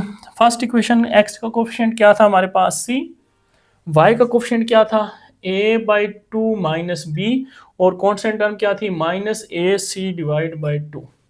सेकेंड इक्वेशन, x का कोफिशिएंट c, y का कोफिशिएंट माइनस ए प्लस बी, और कांस्टेंट नहीं था तो वो जीरो हो जाएगा। लास्ट थर्ड टर्म, इसका कोफिशिएंट x का c/2, y का कोफिशिएंट जो है वो हमारे पास a माइनस b/2, और कांस्टेंट क्या है, minus A c divide by two, और ये डिटर्मिनेंट हमने प्रूफ करना है जीरो के इक्वल। तो इसमें सबसे पहले एक्सपेंड करूं मैं अगर, तो कहाँ से करूंगा, या तो मैं सेकंड कॉलम से करूंगा या थर्ड कॉलम से करूंगा या सेकंड रो से करूंगा, क्योंकि मुझे जीरो जहां नजर आएगा वहां से एक्सपेंड करूंगा। तो पहले लिख लेते हैं कहां से एक्सपेंड, अगर तो मैं सपोज इससे एक्सपेंड करता हूं, ये क्या होता है प्लस माइनस प्लस, तो ये प्लस है तो ये क्या होगा माइनस, ये क्या होगा फिर प्लस। इस सीक्वेंस को आपने याद रखना है। तो मैं एक्सपेंड करने लगा हूं, एक्सपेंडिंग बाय ये कॉलम 3 है आपके पास, कॉलम 3 से, ठीक है। तो सबसे पहले लिखूंगा minus A c divide by 2, ये कॉलम छोड़ देंगे, रो छोड़ देंगे, ये 4 number c by 2 minus A plus b dot a minus b by 2, ये हो गया। इसके बाद जीरो लिखने की ज़रूरत नहीं है, और ये plus minus minus A c divide by 2, ये रो छोड़ेंगे, कॉलम तो वही है, ये आपके पास आ गया सी और ये आ गया ए बाई 2 माइनस बी, और ये आ गया माइनस ए प्लस बी। ये कंप्लीट आपके पास डिटरमिनेंट एक्सपेंड हो गया। आप इसको थोड़ा सिंप्लीफाई करेंगे और हमारे पास जो है प्रूफ जो है वो आना चाहिए 0। Therefore minus A c divide by 2 as it is. अब देखें यहाँ पे अगर तो मैं कॉमन ले लूँ सी तो फिर भी ठीक है, फिर सी से मल्टीप्लाई नहीं करना पड़ेगा, इजी हो जाएगा। तो कॉमन ले लेते हैं, सी स्क्वायर हो जाएगा। एक स्टेप और कर लेते हैं, एक सी में बाहर कॉमन ले रहा हूँ, तो यहाँ से रह गया 1 और ये रह गया 1/2, और ये minus A plus b as it is divide by, sorry ये इसी तरह होगा, डिवाइड नहीं है ये, ठीक है। नेक्स्ट माइनस, अब यहाँ से कॉमन फिर क्या लूँगा, ए सी बाई 2। देखें यहाँ पे भी मुझे सी जो है वो कॉमन नज़र आ रहा है, तो सी को कॉमन ले लेता हूँ, तो 1 हो जाएगा। यहाँ पे a बाई 2 माइनस बी, और यहाँ पे आ जाएगा माइनस ए प्लस बी, ठीक है। अब इसको ज़रा मल्टीप्लाई करते हैं। अब मल्टीप्लिकेशन में थोड़ा इजी हो जाएगा, आपको सी से मल्टीप्लाई नहीं करना पड़ेगा, 1 से मल्टीप्लाई करने का देखें कोई फ़र्क नहीं पड़ेगा, वही नंबर। जब सी से करते तो फिर सी साथ लिखना पड़ता। 1/2 से मल्टीप्लाई करना है तो माइनस 1/2, देखें माइनस इस तरह मल्टीप्लाई करने से माइनस साथ मल्टीप्लाई होता है, तो माइनस पहले से मौजूद है, वो माइनस माइनस प्लस हो जाएगा। तो आप बस प्लस 1/2 से मल्टीप्लाई करेंगे, 1/2 को ए से भी मल्टीप्लाई करेंगे और 1/2 को बी से भी मल्टीप्लाई करेंगे। ये क्लियर। यहाँ से ए स्क्वायर सी डिवाइड बाई 2, अब देखें फिर वही बात, 1 से मल्टीप्लाई करने से कोई फर्क नहीं पड़ेगा, माइनस ए माइनस बी, यहाँ से माइनस टाइम होगा, -1 आप समझे मल्टीप्लाई करें, तो माइनस ए बाई 2 और minus minus plus b, multiplication होगी। अब देखें cancel, plus b minus b cancel, plus b by 2 minus b by 2 cancel. अब क्वेश्चन आपका जो है वो सिंप्लीफाई हो चुका है।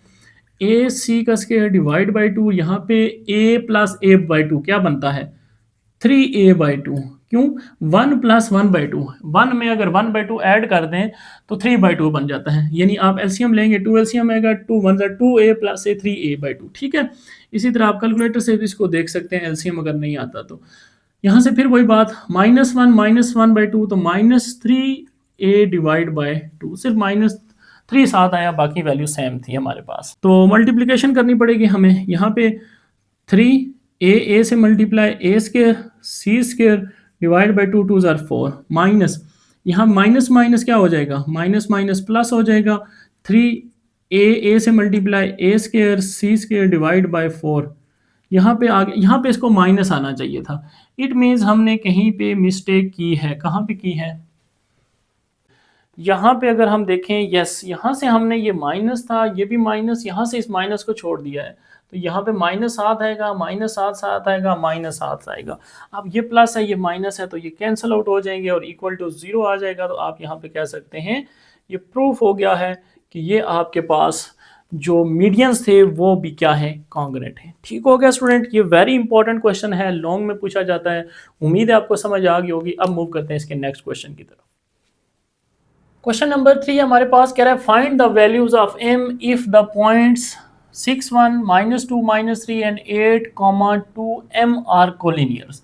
अब पॉइंट्स कोलिनियर कब होते हैं, ये जो मैंने ऑब्जेक्टिव में भी आपको डिस्कस किया है कि जब आप कोलिनियर का कंसेप्ट पढ़ेंगे तो कंसेप्ट बिल्कुल सेम है एरिया वाला, एरिया ऑफ ट्राइंगल। अगर सपोज एक पॉइंट ये है और एक पॉइंट ये है, इन दो पॉइंट से तो हमें कोई आइडिया नहीं होगा। जैसे ही तीसरा पॉइंट आएगा, अगर वो पॉइंट थोड़ा सा कहीं इन दो पॉइंट से आगे पिछुआ, यानी कोलिनियर का मतलब होता है एक लाइन के ऊपर, एक लाइन में, यानी इस लाइन पे तीसरा पॉइंट ना हुआ तो कहीं दूर हुआ, तो इसका मतलब एरिया ऑफ ट्राइंगल हमारे पास कोई ना कोई एरिया आएगा ट्राइंगल का। ठीक हो गया। लेकिन अगर एक पॉइंट यहाँ पे है, एक पॉइंट यहाँ पे है, 2 पॉइंट से तो लाइन बन गई, तीसरा पॉइंट भी इस लाइन के ऊपर भी आ गया, तो अब देखें कोई ट्राइंगल बन रही है, अब कोई ट्राइंगल ही बन गई। इसका मतलब यहाँ पे एरिया ऑफ ट्राइंगल आपके पास क्या आएगा, 0 आएगा। यहाँ पे कोई ना कोई वैल्यू आएगी। तो कोलिनियर का कंसेप्ट बिल्कुल सेम लेंगे, हम एरिया ऑफ ट्राइंगल फाइंड करेंगे, अगर वो इक्वल टू 0 आ गया इट मीन्स वो क्या है, कोलिनियर है। अब क्वेश्चन में कह रहा है कि find the values of m, m की वैल्यू आप फाइंड करें। आपको मैं बता रहा हूँ ये तीनों पॉइंट्स कोलिनियर हैं, यानी एक ही लाइन के ऊपर लाई कर रहे हैं। इसका मतलब हमने क्या करना है, एरिया ऑफ ट्राइंगल का फार्मूला 1/2, डिटर्मिनेंट को वैल्यू लिखते हैं पॉइंट्स की 6, 1, फिर क्या होता है -2, -3 और फिर क्या होता है 8 और 2m, जो तीनों पॉइंट्स गिवन थे। इसके बाद लास्ट कॉलम में हम 1 1 1 ऐड कर देते हैं और इसको पुट करेंगे इक्वल टू 0 0, इसलिए पुट करेंगे क्योंकि डिटर्मिनेंट जो होता है, एरिया होता है हमारे पास, जो ट्राइंगल का एरिया होता है वो क्या आता है, इक्वल टू 0 आता है अगर पॉइंट्स कोलिनियर हों। ये कंसेप्ट आपको बता दिया। अब ये 2 डिवाइड हो रहा है, साइड जाके मल्टीप्लाई कर दें और इस डिटर्मिनेंट को ओपन करना है। तो ओपन हम यहाँ से कर लेते हैं, कॉलम 3 से मैं करता हूँ क्योंकि वहाँ 1 1 नज़र आ रहा है। 1 से भी कर सकते हैं, कोई फर्क नहीं है, चलें इसी से कर लेते हैं, 1 माइनस प्लस इस तरह से कर लेते हैं, ठीक है। जैसे हम सीक्वेंस वाइज चलते हैं, तो 6 लिखेंगे, यहाँ पे डिटर्मिनेंट ये रो कॉलम छोड़ देंगे, तो -3 1 2m और 1 डिटर्मिनेंट क्लोज, फिर -1 लिख लेंगे, ये कॉलम छोड़ेंगे तो -2 8 1 1 और फिर लास्ट पे +1 और ये कॉलम छोड़ेंगे तो -2 -3 8 और 2m और इक्वल टू क्या आएगा 0। 0 के साथ क्या मल्टीप्लाई हो रहा है, ये 2 डिवाइड हो रहा है, उस साइड पे जाके मल्टीप्लाई होके 0 कर देना है। तो इसको एक्सपेंड करें, 6 3 1 जार 3 आएगा as it is, minus sign होता है 2m से मल्टीप्लाई, 2m -1 लिखने की जरूरत नहीं है, 2 1 जार 2 -8 1 जार 8। आपको पता है जब इस तरह मल्टीप्लाई करते हैं तो माइनस साइन लगाते हैं, +1 लिखने की जरूरत नहीं है, 2 2 जार 4m और माइनस माइनस क्या हो जाएगा, +8 3 जार 24 इक्वल टू 0। ब्रैकेट खत्म करें, सिंपल नंबर है आगे हमारे पास, -18 -6 2 जार 12m, ये -10 तो माइनस माइनस +10 हो जाएगा और ये -4m + 24 इक्वल टू 0। अब यहाँ से m वाली वैल्यूज़ देख लें, ये दो वैल्यूज़ हैं m की, दोनों को ऐड करें तो -16m बन जाएगा, ठीक है। और 18 + 10 तो -8 अगर लिखें और उसमें प्लस कर दें 24 इक्वल टू 0, तो यहाँ से क्या रह जाएगा, +16 रह जाएगा इक्वल टू 0, -16m उस साइड पे चला जाएगा, +16m हो जाएगा। हमने m कैलकुलेट करना है, 16 मल्टीप्लाई साइड पे आके डिवाइड, तो 16 से डिवाइड हो तो m हमारे पास क्या आ जाएगा, 1 आ जाएगा, विच इज़ योर रिक्वायर्ड आंसर। ये आपके पास फाइनल क्या आ जाएगा इसका आंसर। यानी अगर आप m को 1 पुट करें इस पॉइंट की जगह और फिर इसको ओपन करें तो इसका आंसर लाजमी है 0 आएगा। ठीक हो गया, समझ आ गई, इजी क्वेश्चन है। नेक्स्ट मूव करते हैं क्वेश्चन नंबर 4 की तरफ, और यहाँ पे क्या रहा है, find a relation between x and y। अब आपको x और y की वैल्यू नहीं फाइंड करनी है, कि रिलेशन फाइंड करना है जिसमें x भी होगा y भी होगा। If point a b c 3 points हैं, फिर वही बात कर रहा है कोलिनियर, तो वही बात एरिया को इक्वल टू 0 पुट करेगी, उसने क्या दिया कोलिनियर है, हमने फाइंड नहीं करना, ठीक है। तो बिल्कुल वैसे ही x y और फिर 1 लिखेंगे, फिर -4 6 फिर 1 फिर -2 3 और फिर 1, ये और ये इक्वल टू क्या होगा 0। अब इसको बिल्कुल ऐसे ही ओपन किया है, यहाँ पे ओपन करेंगे, यहाँ पे एक रिलेशन बनेगा, 2 साइड पे ले जाएं 0 हो जाएगा, और यहाँ पे x को एक्सपेंड करेंगे, x एज इट इज़ ये लिखेंगे, तो 6 1 और 3 और 1 लिख लेंगे, यानी फर्स्ट कॉलम छोड़ दिया, फिर -y, अब ये सेकेंड कॉलम छोड़ देंगे और फिर +1 लिख के थर्ड कॉलम छोड़ देंगे, -4 6 -2 और 3 और इक्वल टू 0 के साथ मल्टीप्लाई कर देंगे 2 को, उस साइड पे जाके 0। ये इसलिए मैं लिखता हूँ, अक्सर स्टूडेंट को मिस्टेक बाज़ दफ़ा समझ नहीं आती, कहते हैं सर ये 2 जो था ये किधर गया, ये मिस हो गया, मिस नहीं हो गया, ये उस साइड पे जाके 0 हो जाता है, ठीक है। तो यहाँ से इसको ओपन करें, 6 1 और 6 -3, 6 -3 क्या रह जाता है, 3 रह जाता है, 3x आ जाएगा, यहाँ से 4 1 4 -4 ये प्लस हो जाएगा, क्योंकि माइनस से मल्टीप्लाई करते हैं तो माइनस पहले से मौजूद है, +2 -4 +2 -2, तो माइनस पहले से बाहर से मौजूद है तो +2y हो जाएगा। यहाँ से 4 3 12 -12 और यहाँ से माइनस माइनस +12, वो 0 हो जाएगा, +1 × 0 0 हो जाएगा इक्वल टू 0। तो देयरफॉर फाइनली आपके पास 3x + 2y इक्वल टू 0, ये आपके पास रिक्वायर्ड रिलेशन आ जाएगा x y की फॉर्म में, इसको कहते हैं रिलेशन, ठीक है, यानी x भी है y भी है। इजी है क्वेश्चन। नेक्स्ट मूव करते हैं पार्ट 5 की तरफ। तो क्वेश्चन 5 भी इसी तरह से है, ए बी सी 3 पॉइंट्स दिए हुए हैं, vertices of a triangle, right angle कह रहा है बी पे बनाना है। यानी आप जो ट्राइंगल आपने बनानी है उसका राइट एंगल आपको बता दिया उसने कि बी पे राइट एंगल, यानी यहाँ पे अगर 90 है तो यहाँ पे बी है, ठीक है। यहाँ पे बी है तो यहाँ पे फिर हमारे पास क्या होगा, सी होगा, और यहाँ पे सपोज यानी ए बी सी इस तरह एंटी क्लॉकवाइज चलते हैं। तो ए के ऊपर पॉइंट है 0,3, बी के ऊपर पॉइंट है a,0 और सी के ऊपर पॉइंट है 0-3। ये ट्राइंगल है आपके पास। यहाँ तक इस लाइन का ये मतलब था। अब कहता है फाइंड द वैल्यूज ऑफ ए, यानी इस ए की वैल्यू भी फाइंड करके बताएं, and hence find the area of triangle, इस ट्राइंगल का एरिया भी बताएं। तो एरिया के लिए फार्मूला आपके पास लिखा हुआ है 1/2, डिटर्मिनेंट लगाएंगे और तीनों पॉइंट्स लिख लेंगे 0, 3 फिर 1, फिर दूसरा पॉइंट क्या है a 0 फिर 1, फिर तीसरा पॉइंट क्या है 0 -3 और फिर 1। This is area of triangle, इसको आप डेल्टा से रिप्रेजेंट करेंगे। यहाँ पे 0 नहीं लिखना क्योंकि यहाँ पे कोलिनियर कंसेप्ट, यहाँ पे एरिया मिलेगा इस ट्राइंगल का। तो ये 1/2 एज इट इज लिखेंगे, साथ साथ चलाएंगे, ठीक है। अब इसको एक्सपेंड करते हैं। अब एक्सपेंड इसको अगर मैं कॉलम 1 से करूं तो बहुत आसान हो जाएगा। क्यों? क्योंकि ये देखें, ये प्लस होगा, ये माइनस होगा और ये प्लस होगा, तो 0 0 लिखने की जरूरत ही नहीं पड़ेगी। सिंपल आपको यहाँ पे क्या करना है, यहाँ पे इस तरह से लिख लेते हैं -a और डिटर्मिनेंट बनाना है। ये रो छोड़नी है, ये कॉलम छोड़ देना है, 3 1 और -3 1 ये लिख लेना है। बाकी सारे ये भी 0 ये भी 0 लिखने की ज़रूरत नहीं है।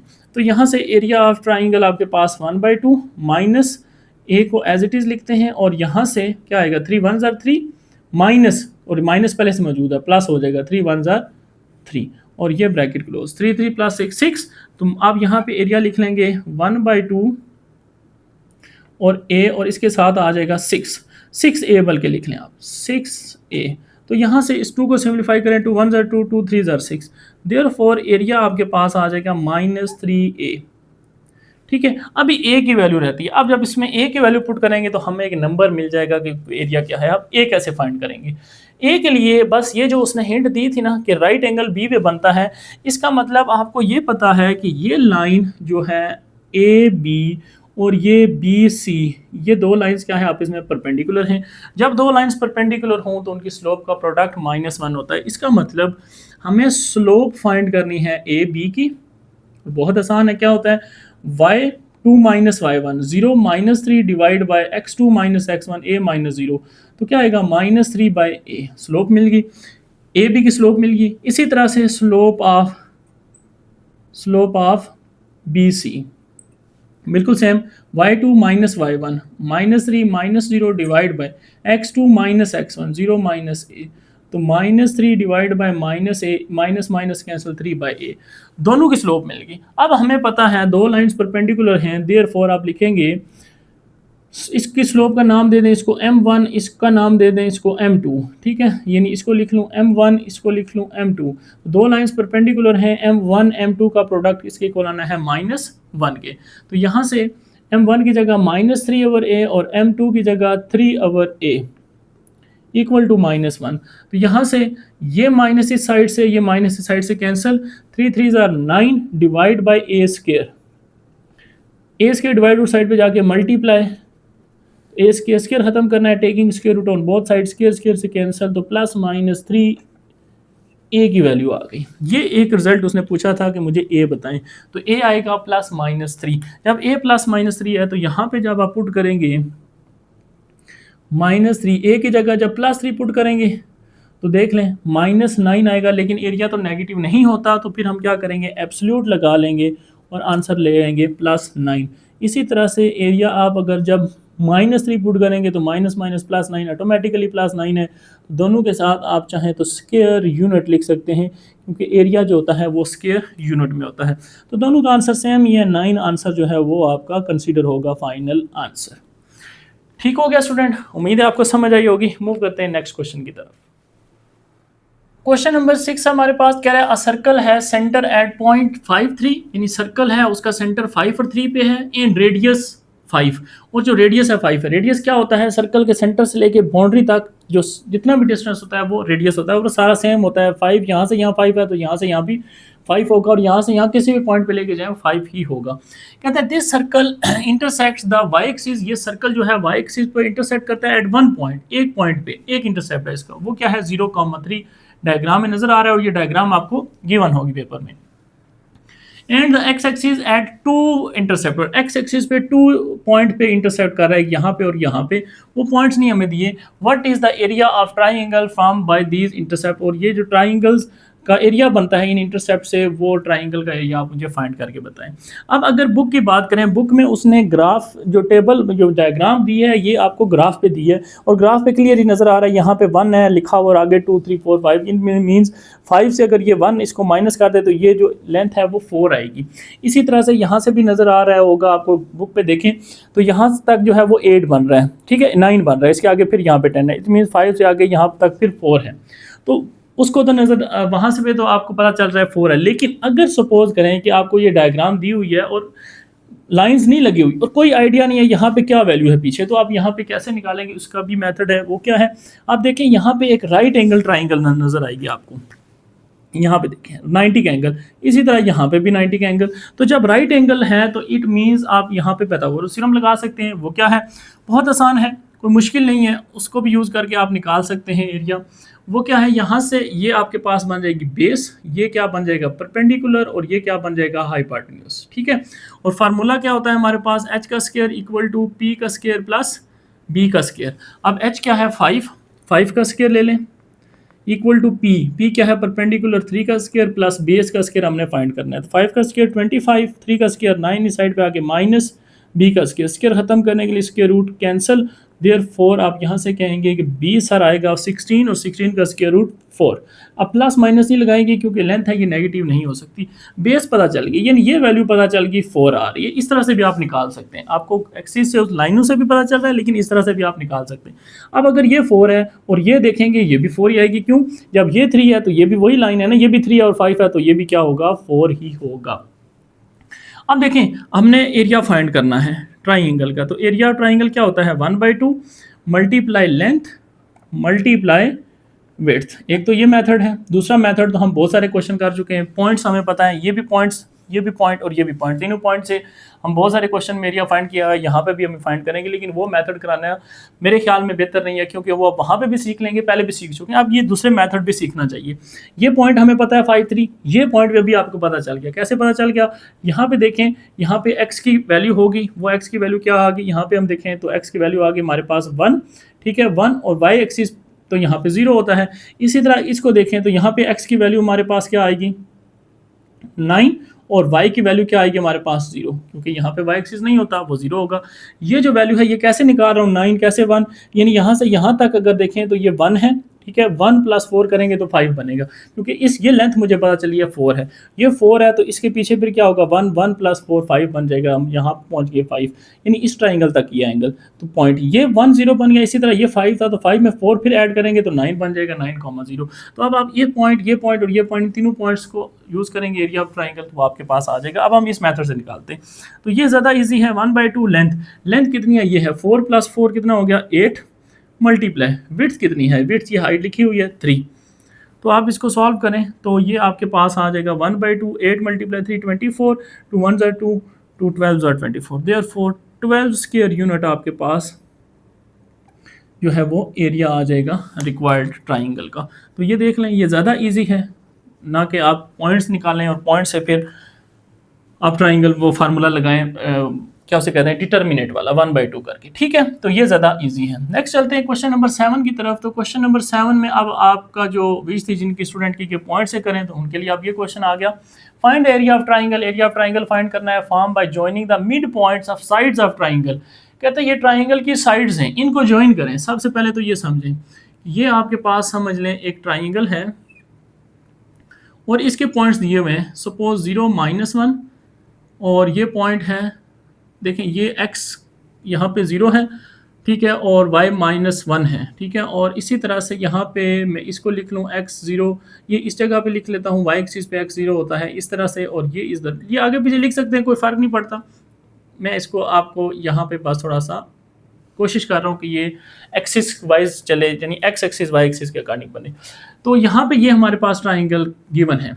अब कहता है इसके मिड पॉइंट्स को ज्वाइन करें। अब इसका मिड पॉइंट क्या होगा, सपोज इसका मिड पॉइंट ये होगा, इसका मिड पॉइंट ये होगा और इसका मिड पॉइंट ये होगा। इनको ज्वाइन करें, इनको ज्वाइन करेंगे तो आपको एक और ट्राइंगल बनती नजर आएगी। अब कह रहा है find the ratio of this area to the given area of triangle. कह रहा है ये जो गिवन एरिया ऑफ ट्राइंगल है इसका और ये जो ट्राइंगल आपने बनाई है ज्वाइनिंग द मिड पॉइंट्स, तो इसका जो एरिया है इनके दोनों की रेशो बताएं क्या आएगी। तो अब आपको ये भी इसका भी एरिया निकालना है और ये भी एरिया निकालना है। तो सबसे पहले बड़ी गिवन ट्राइंगल का एरिया निकाल लेते हैं। गिवन ट्राइंगल एरिया, ठीक हो गया। गिवन ट्राइंगल का एरिया आप कैसे निकालेंगे, बिल्कुल वैसे 1/2 और वैल्यू लिखेंगे, पॉइंट्स लिखेंगे 0 -1 फिर आगे 1 लिखते होते हैं, फिर क्या होता है 2 1 फिर 1 लिखते होते हैं और फिर क्या 0 3 और फिर क्या लिखते हैं 1 लिखते हैं। इसको वैल्यूएट करें और आपके पास एरिया आ जाएगा गिवन ट्राइंगल का। अब इसको ओपन करना कौन सा ज़रूरी है, कौन सा ज़्यादा इजी है, आपको पता है ये प्लस होगा, ये माइनस होगा, ये प्लस होगा। तो 2 0 जहाँ नज़र आ रहे हैं क्यों ना उसे ओपन करें। तो उसे ओपन करेंगे तो यहाँ पर क्या लिखूँगा -2, ठीक है, ये इस तरह से ब्रैकेट लगाएंगे। अब आगे डिटर्मिनेंट -2, ये रो और ये कॉलम छोड़ेंगे, -1 1 3 और 4 ये आ गया। और ये निकालना मुश्किल नहीं है आपके लिए, -2। अब देखें ये इसको मल्टीप्लाई करें, मल्टीप्लाई -1 और -3 आ जाएगा। तो ये आपके पास 1/2 -4 minus minus plus 4 2s are 8 और मज़ीद सिंप्लीफाई करें तो 4। इट मीन्स यहाँ पे एरिया जो है वो आपके पास क्या आ गया, दिस इज इक्वल टू 4 आ गया। ये हमारे पास 4 वैल्यू आ गई। अच्छा अब यहाँ पे ना लिखें, इसको बेशक नाम दे दें कैपिटल A1 का और यहाँ पे आप लिख लें A1 का जो एरिया आ गया वो 4 आ गया, ठीक है। अच्छा इसको कह देते हैं A1 और ये जो स्मॉल ट्राइंगल बनी है इसको कह देते हैं A2। अब इस A2 का एरिया फाइंड करते हैं। अब एरिया कैसे फाइंड करें, पहले तो वर्टेक्स नहीं पता मुझे इसके, तो वर्टेक्स निकाल सकते हैं मिड पॉइंट से, कोई मुश्किल नहीं है। इसको हम नाम दे दें A, इसको B, इसको C। तो अब इसको कह देते हैं D, इसको कह देते हैं E और इसको कह देते हैं F। अब मुझे D मिड पॉइंट फाइंड करना है, मिड पॉइंट्स, ठीक है, मिड पॉइंट्स निकालने लगे हैं। अगर मैं D निकालूं तो वो क्या निकलेगा, 0 + 2 0 + 2 divide by 2 comma -1 -1 + 1 divide by 2। तो D मुझे पॉइंट मिलेगा 2/2 1 और ये 0 बन जाएगा, -1 + 1 0 0 डिवाइड बाई 2 0। तो यहाँ से D के बाद अब नेक्स्ट निकाल लेते हैं, D के बाद E पॉइंट निकाल लेते हैं। तो E पॉइंट कैसे निकलेगा, इन दो से 0 + 2 0 + 2 डिवाइड बाई 2 और 3 + 1 3 + 1 डिवाइड बाई 2। देयरफॉर आप यहाँ पे कहेंगे 2/2 1 और यहाँ पे 4/2 2 आ जाएगा। इसी तरह से F पॉइंट निकाल लें। F पॉइंट निकालना मुश्किल नहीं है, 0 + 0 वो तो 0 ही रहेगा। 3 - 1 डिवाइड बाई 2, तो ये आ जाएगा 3 - 1 2 2/2 क्या आता है 1 आता है। पॉइंट्स मिल गए हैं। अब इसी तरह से डिटर्मिनेंट बनाएंगे और एरिया निकालते हैं। तो एरिया A2 का निकालने लगे हैं, 1/2, फर्स्ट पॉइंट 1 0 1, सेकंड पॉइंट 1 2 1 और थर्ड पॉइंट 0 1 1। अब यहाँ पे बेशक रो से ओपन करें बेशक कॉलम से, एक ही 0 मिलेगा हमें, ठीक है। तो एक्सपेंड कर लेते हैं इसको 1/2, रो से कर लेते हैं 1 लिखेंगे इस तरह से, ठीक है। यहाँ पे साइन लगा लेते हैं प्लस माइनस प्लस, फिर आपको याद रह जाएगा। यहाँ से ये कॉलम छोड़ देंगे, रो छोड़ देंगे, ये नंबर आ जाएंगे 2 1 1 1। फिर 0 लिखने की ज़रूरत नहीं है, फिर +1 और फिर 1 लिखेंगे, ये रो कॉलम छोड़ेंगे, ये नंबर आ जाएंगे 1 2 और 0 1, ठीक है। अब इसको एक्सपेंड कर लें, ये मुश्किल नहीं है, 1 लिखने की जरूरत नहीं है। 2 1 2 2 - 1 क्या रह जाएगा 1 रह जाएगा, प्लस यहाँ से 1 1 से मल्टीप्लाई 1, ये तो 0 हो जाएगा, सिर्फ 1 ही रह जाएगा। 1 + 1 2 2 2 से कैंसिल होके आंसर आपके पास क्या आ जाएगा 1 आ जाएगा।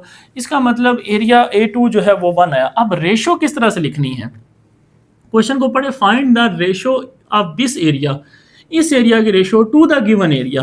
पहले इस एरिया की रेशो लिखनी है, यानी A2 ratio A1, it means आपके A2 की रेशो 1 आई और गिवन रेशो जो थी वो कितनी है 4। तो ये आपके पास इसका रिक्वायर्ड जो है वो आंसर होगा। वो आपसे कह रहा था कि मुझे रेशो बताएं टू द गिवन एरिया बाद में आया है, उसको हम पहले बाद में लिखेंगे 4, ठीक है, और जो हमने फाइंड किया है वो पहले लिखेंगे 1। क्लियर। नेक्स्ट क्वेश्चन नंबर 8 को सॉल्व करते हैं। ये भी आसान क्वेश्चन है, मुश्किल नहीं है। m की वैल्यू फाइंड करें और L1 L2 L3 इंटरसेक्ट करती हैं each lines each other at one point, एक पॉइंट पे इंटरसेक्ट करती है। जब एक पॉइंट पे इंटरसेक्ट करती हैं, जब तीन लाइन, तो सबसे पहला एमसीक्यू हमने ये पढ़ा था, उस पॉइंट को क्या कहते हैं, कॉन्ग्रेंट। तो कॉन्ग्रेंट के लिए हमने क्या कहा था कि लाइंस के कोफिशिएंट का डिटर्मिनेंट अगर जीरो आ जाए तो लाइन कॉन्ग्रेंट होती हैं। तो फिर हमें क्या करना पड़ेगा, इन लाइंस को पहले लिखते हैं इस तरह से। L1 है तो इसका x1 माइनस +1 इस साइड पे ले आए, -1 = 0। L2 को अगर मैं लिखूं तो वो क्या है 2x + y + 5 इस साइड पे ले आए = 0। और इसी तरह से अगर L3 लिखें तो वो क्या लिखी जाएगी 2m - 5 x - m y और -3 = 0। ये तीनों लाइंस लिख ली और इनका जो डिटर्मिनेंट है कोफिशिएंट का वो 0 होना चाहिए कॉन्ग्रेंट के लिए। और ये उसने कह दिया कॉन्ग्रेंट है, 1 पॉइंट का मतलब वही है, तो हमने m यहाँ से फाइंड करना है। तो फर्स्ट लाइन का कोफिशिएंट 1 -1 और -1, ठीक हो गया। सेकंड लाइन का कोफिशिएंट 2, y का कुछ नंबर नहीं है तो 1, और फिर क्या है -5, फिर यहाँ पे 2m - 5, फिर क्या है -m, और फिर क्या है -3 इक्वल टू होना चाहिए 0। क्लियर हो गया। अब यहाँ पे हमने क्या करना है, इसको एक्सपेंड करेंगे और इसमें से m की वैल्यू फाइंड करेंगे। एक्सपेंड करते हैं, इसी तरह फर्स्ट रो से एक्सपेंड कर लेते हैं क्योंकि 0 कोई नहीं नज़र आ रहा, तो इस तरह लिख लेते हैं, ठीक है। तो 1 लिख लिया, ये कॉलम छोड़ देंगे तो हमारे पास 1 -5 -m और -3, फिर माइनस माइनस +1 हो जाएगा, ये कॉलम छोड़ देंगे, 2m - 5 और फिर -5 और -3 और फिर लास्ट पे -1 क्योंकि प्लस माइनस माइनस, ये लास्ट कॉलम छोड़ देंगे 2 1 और 2m - 5 -m और = 0। अब इसको हम सिंप्लीफाई कर लेते हैं, क्रॉस मल्टीप्लाई, 3 1 ज़ार 3 -3। अब ये देखें माइनस फार्मूले वाला, ये माइनस माइनस प्लस हो जाएंगे, -5m +1 1 लिखने की ज़रूरत नहीं है, 3 2 ज़ार 6, तो यहाँ पे आ जाएगा -6। और इसके बाद जब माइनस से मल्टीप्लाई करेंगे तो माइनस पहले से मौजूद है, प्लस हो जाएगा, आप समझे, +5 को इससे मल्टीप्लाई करना है, तो 5 2 ज़ार 10m, फिर 5 +5 -5 से मल्टीप्लाई, प्लस माइनस -5 25, माइनस, अब माइनस है तो ब्रैकेट लगानी पड़ेगी, -2m आ जाएगा यहाँ से, ठीक है, -2m। और यहाँ से अब ये जो नंबर है इसको इससे मल्टीप्लाई करेंगे लेकिन माइनस साइन के साथ, तो -2m और माइनस माइनस +5 हो जाएगा = 0। यहाँ पे अब देखें -6 -3 -9 हो जाएंगे, 10 और 5 +5m और ये -25 भी है, और ये आप मल्टीप्लाई करें माइनस माइनस +2m प्लस, बल्कि ये 2 to 4 हो जाएंगे, +4m लिख लें यहाँ पे इसको, और ये -5 = 0। तो मज़ीद इसको सॉल्व करें तो m की वैल्यू जो है ये 2m है, तो ये कितने हो जाएंगे 9m हो जाएंगे। और इसको देखूँ 25 और 5 30, 30 और 9 39, -39 = 0। तो फाइनली m की वैल्यू -39 साइड पे जाके +9 मल्टीप्लाई साइड पे आके डिवाइड, तो ये जो है मज़ीद कैंसिल नहीं हो रहे, तो ये जो है आपके पास रिक्वायर्ड जो है आंसर। हाँ, आप इसको चाहें तो 3 के टेबल से 3 3 ज़ार 9, तो इस तरह से मज़ीद लिख सकते हैं, इसकी वैल्यू 3 3 ज़ार 9, 3 1 ज़ार 3, 3 3 ज़ार 9, 13/3 भी इसको लिख सकते हैं, ये भी आपका आंसर जो है वो राइट माना जाएगा, लेकिन ये भी लिखा रहने दें तब भी ठीक है। ठीक हो गया स्टूडेंट, उम्मीद है आपको यहाँ तक समझ आ गई होगी। मूव करते हैं इसके नेक्स्ट क्वेश्चन की तरफ। क्वेश्चन नंबर 9 हमारे पास कह रहा है find area of triangle bounded by the line. एक लाइन है, इससे एरिया जो है वो ट्राइंगल का बाउंड हो रहा है, और क्या है एंड द कोऑर्डिनेट एक्सिस। तो सबसे पहले हम ये देखेंगे ये कौन सा एरिया है, ज्योमेट्री इसकी देखेंगे, फिर हमें इसके समझ आएगी। तो सबसे पहले ये सपोज एक्सिस बना लेते हैं, एक्स एक्सिस वाई एक्सिस। तो यहाँ पे ये लाइन कहाँ पे है इस एक्स एक्सिस वाई एक्सिस के ऊपर। तो सबसे पहले आपने इस लाइन को ड्रा करना है अपने एक्सिस के ऊपर, ठीक हो गया। तो एक्सिस लाइन को कैसे ड्रा करते हैं एक्सिस के ऊपर, लाइन में आपने क्या करना है, एक बार एक्स को 0 पुट कर देना है, फिर वाई को 0 पुट कर देना है, तो आपको पता चल जाएगा ये लाइन कहाँ पे है। तो x को 0 पुट करें यहाँ पे, तो y माइनस 10, देयरफॉर आप कहेंगे minus y plus 10 equal to 0, minus y उस साइड पे चला जाएगा प्लस y, तो y इज इक्वल टू 10। तो फाइनली पॉइंट्स पता चल गया, x का 0, y का 10। इसका हमें पॉइंट पता चल गया, x की वैल्यू 0 है, यानी y एक्सिस की बात हो रही है और y की वैल्यू है 10। सपोज ये पॉइंट है, इसको मैं कह देता हूँ 10। ये मुझे एक पॉइंट मिल गया और इस पॉइंट को अगर हम कंप्लीट लिखें तो हम क्या लिखेंगे, x की वैल्यू 0, y की वैल्यू 10। अच्छा, इसी तरह से अब x 0 हो गया, अब इसी तरह से put y equal to 0, y को 0 पुट करें तो ये 0 हो गया, तो आपके पास क्या रह गया, 2x प्लस 10 इक्वल टू 0। तो प्लस 10 उस साइड पे जाके माइनस 10 हो जाएगा, तो 2 1 are 2, 2 5 are 10, तो x की वैल्यू आपके पास आ गई -5। Therefore x is equal to -5। 4 point पता चल गया, x की वैल्यू -5, y की वैल्यू 0। तो -5 इस नेगेटिव साइड इस साइड पे होती है, यहाँ पे सपोज करें -5 है, तो पॉइंट्स कैसे लिखेंगे, x की वैल्यू -5, y की वैल्यू 0।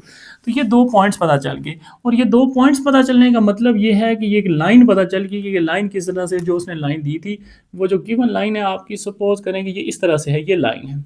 अब वो कह रहा था कि ये जो लाइन है ये कोऑर्डिनेट एक्सिस है, तो ये आपके पास कोऑर्डिनेट एक्सिस है, तो ये हमें पता है ओरिजिन होता है, इसको हम कह सकते हैं 0 0। तो फाइनली हमें आइडिया हो गया कि हमें कौन सी ट्राइंगल बन रही है, किस ट्राइंगल का एरिया पूछ रहे हैं, वो इस ट्राइंगल का एरिया पूछ रहे हैं। तो ट्राइंगल का एरिया फाइंड करने के लिए 3 पॉइंट्स चाहिए, तीनों पॉइंट्स आपके सामने आ गए। तो अब आप क्या कर सकते हैं, इसका एरिया फाइंड कर सकते हैं। एरिया ऑफ ट्राइंगल फार्मूला होता है 1/2, ठीक है। अब ये पॉइंट्स हैं, तो कोई भी पॉइंट ले लें, 0 0, फिर हम लास्ट पे क्या लिखते थे, 1 1 1 1, और यहाँ से अब ये पॉइंट लिख लें या ये लिख लें, आपकी मर्जी है, -5 फिर 0, और यहाँ पे क्या होगा, 0 और 10। ठीक हो गया। अब इसको कैलकुलेट करें, सिंपल, बहुत आसान है। अब हम इसको ओपन करेंगे किससे, जहाँ ज़्यादा 0 नज़र आ रहे होंगे वो क्या है, फर्स्ट रो है, ठीक है। तो फर्स्ट रो में हमें 2 0 नज़र आ रहे, सो ओपन करेंगे, ये 0 छोड़ दें, जस्ट 1 लिखें, ठीक है। तो 1 लिख लिया, अब आगे डिटर्मिनेंट, ये कॉलम और ये रो छोड़ देंगे और ये नंबर आ जाएंगे, -5 0 0 और 10। तो फाइनली हमारे पास 1/2 एज इट इज़, यहाँ से क्या आ जाएगा, 1 लिखने की जरूरत नहीं है, 10 5 50 -50, और ये प्लस ये -0 लिखने की ज़रूरत नहीं है। अब -50 को 2 से डिवाइड करेंगे, ये नेगेटिव आ रहा है तो हमें डिटर्मिनेंट वो लगा लेते हैं ताकि पॉजिटिव आ जाए। 50 divide by 2 minus as it is 225। तो देयरफॉर आप यहाँ से कह सकते हैं कि एरिया जो है हमारे पास वो आ जाएगा 25 स्क्वायर यूनिट। ठीक हो गया। तो इस तरह से जब नेगेटिव आए तो हम उसको क्या कर लेते हैं, स्क्वायर रूट में लिख लेते हैं कि एरिया हमारा नेगेटिव नहीं हो सकता। तो इस तरह से ये इजीली क्वेश्चन जो है वो सॉल्व हो जाता है, कोई मुश्किल चीज़ नहीं है। सबसे पहले ज्योमेट्री बनाएंगे क्वेश्चन की तो आपको क्वेश्चन समझ आ जाएगा।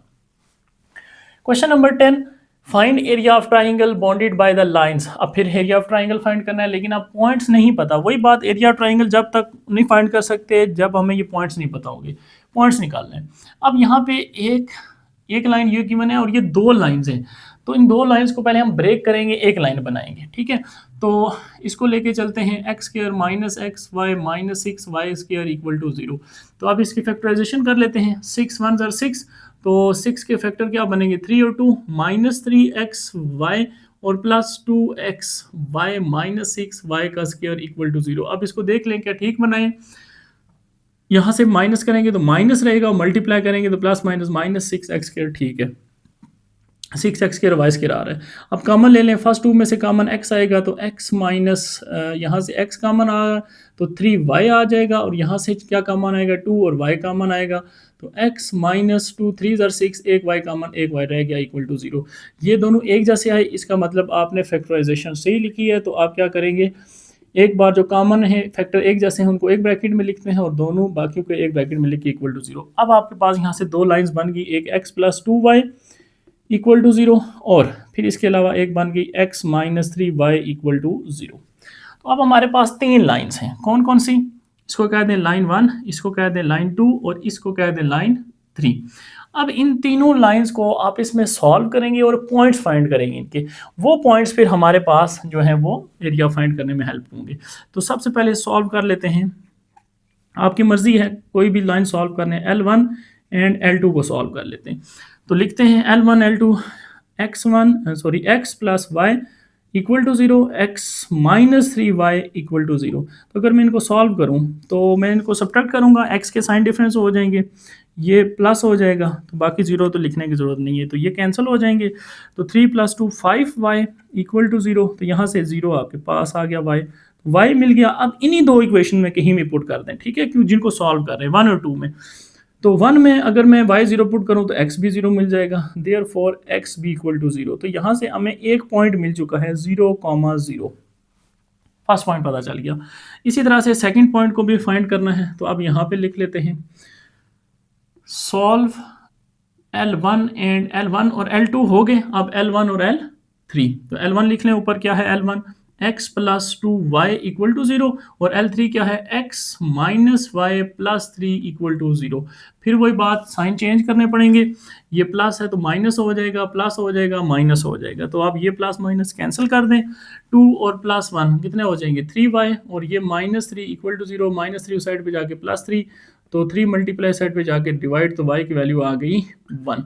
अब y की वैल्यू आपने पुट L1 में या L3 में कहीं भी कर दें, तो L1 में कर दें अगर, तो x + 2 y की जगह 1 पुट कर दें = 0, +2 साइड पे जाके -2, तो ये x की वैल्यू आ गई। तो यहाँ से पॉइंट पता चल गया -2 और 1। क्लियर।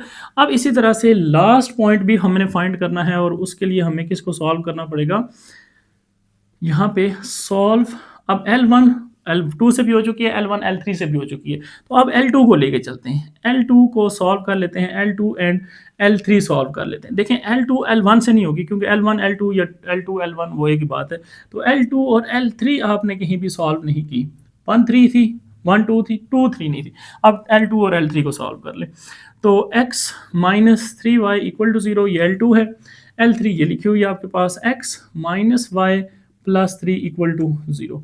फिर वही बात, साइन चेंज करने पड़ेंगे, क्योंकि x की वैल्यू सेम है, हम डिफरेंट करेंगे, ये ले, ये चेंज और ये चेंज, तो ये कैंसिल हो गया। साथ ही -3y + y, तो -2y रह गया, और -3 = 0, -3 उस साइड पे जाके +3, या हम इसको लेके जाएं क्योंकि हमने y फाइंड करना है, तो देयरफॉर आप यहाँ से क्या कर सकते हैं, 2y उस साइड पे जाके प्लस, और ये -3 अपनी जगह पे, तो y की वैल्यू -3/2, y की वैल्यू आ गई -3। अब आप या तो x L2 में पुट करेंगे या L3 में पुट करेंगे, L1 में नहीं पुट करना। तो L2 में अगर पुट करें तो x - 3y की जगह -3/2 = 0। यहाँ से क्या आ जाएगा, x माइनस माइनस प्लस 3 3 9/2 = 0, तो +9/2 साइड पे जाके -9/2, तो देयरफॉर x की वैल्यू मिल जाएगी -9/2। तो फाइनली पॉइंट पता चल गया -9/2, और y की वैल्यू थी -3/2। अब तीनों पॉइंट्स पता चल गए। अब हम एरिया फाइंड कर सकते हैं। एरिया फाइंड कैसे कर सकते हैं, 1/2 और इसके साथ लिखेंगे पॉइंट्स 0 0 और 1। इसके बाद सेकंड पॉइंट्स वो लिख लेते हैं -2 1 और फिर लास्ट पे 1, और थर्ड क्या था, x की वैल्यू -9/2 और y की वैल्यू -3/2, और ये हमेशा 1। अब अगर मैं इसको एक्सपेंड करूं फर्स्ट रो से, तो आपको पता है वो जीरो जहाँ नज़र आ रहे हैं, दो मैं वहीं से ओपन करूंगा फर्स्ट रो से, तो ये कैंसिल हो जाएगा, जस्ट 1। तो देयरफॉर आप यहाँ पे इसको ऐसे लिख सकते हैं, 1 लिखने की ज़रूरत नहीं है, तो आपके पास ये छोड़ दें, ये छोड़ दें, ये रह जाएगा। तो इसको अगर मैं मल्टीप्लाई करूँ, डिटर्मिनेंट की फॉर्म पे लिखते हैं, -2 1 -9/2 और -3/2, ये आपके पास आ जाएगा डिटर्मिनेंट। अब इसको ओपन करें, क्रॉस मल्टीप्लाई हो जाएगा सिंपल। तो क्रॉस मल्टीप्लाई में क्या होगा, -2 मल्टीप्लाई हो जाएगा -3/2 से, दरमियान में माइनस साइन, माइनस पहले से मौजूद है, प्लस हो जाएगा 9/2, 1 से मल्टीप्लाई तो 9/2 रह जाएगा। अब ये डिटर्मिनेंट ख़त्म हो गया, बल्कि यहाँ पे आ गई अब ब्रैकेट्स। ठीक हो गया। अब चाहे तो 2 2 कैंसिल कर सकते हैं, लेकिन फिर आपको एलसीएम में मसला आएगा, इसलिए कैंसिल नहीं करते, इसको इसी तरह से लेके चलते हैं। तो ये आएगा minus minus 3 minus minus plus 3 2 6/2 plus 9/2, और आपके पास आ जाएगा नेक्स्ट 1/2। अब इन दोनों का एलसीएम इजीली आप सॉल्व कर सकते हैं, 2 9 + 6 प्लस हो जाएंगे तो 15/2, और ये 2 2 बाहर से मल्टीप्लाई तो 15/4 आपके पास फाइनली जो है स्क्वायर यूनिट आप इसके साथ लिख सकते हैं, स्क्वायर यूनिट। ये आपके पास इसका क्या आ जाएगा, फाइनल आंसर आ जाएगा। ठीक हो गया स्टूडेंट। इसमें बुक में इसका आंसर मिस्टेक है, 27/4 लिखा हुआ है, वो गलत है। इसका जो राइट ऑप्शन बनेगा वो 15/4 बनेगा। ठीक हो गया, उम्मीद है समझ आ गई होगी। लास्ट क्वेश्चन नंबर 11 हमारे पास चैप्टर नंबर 6 की रिव्यू एक्सरसाइज का लास्ट क्वेश्चन है। वही क्वेश्चन है, find area of the figure. जो फिगर बनी है इसका एरिया फाइंड करें। अब इसका एरिया, हमारे पास ये कोई प्रॉपर शेप नहीं है, ना ये रेक्टेंगल बनी हुई है, ना ये ट्राइंगल है, तो हम इसको कैसे फाइंड करें? हम इसको ट्राइंगल बनाएंगे। कैसे बनाएंगे देखें। सपोज मैं खुद से डायग्राम के अंदर ये चेंज करता हूँ कि यहाँ इन दो लाइन, इन दो पॉइंट्स को मिला दूँ, ठीक है, यहाँ से लेके यहाँ तक।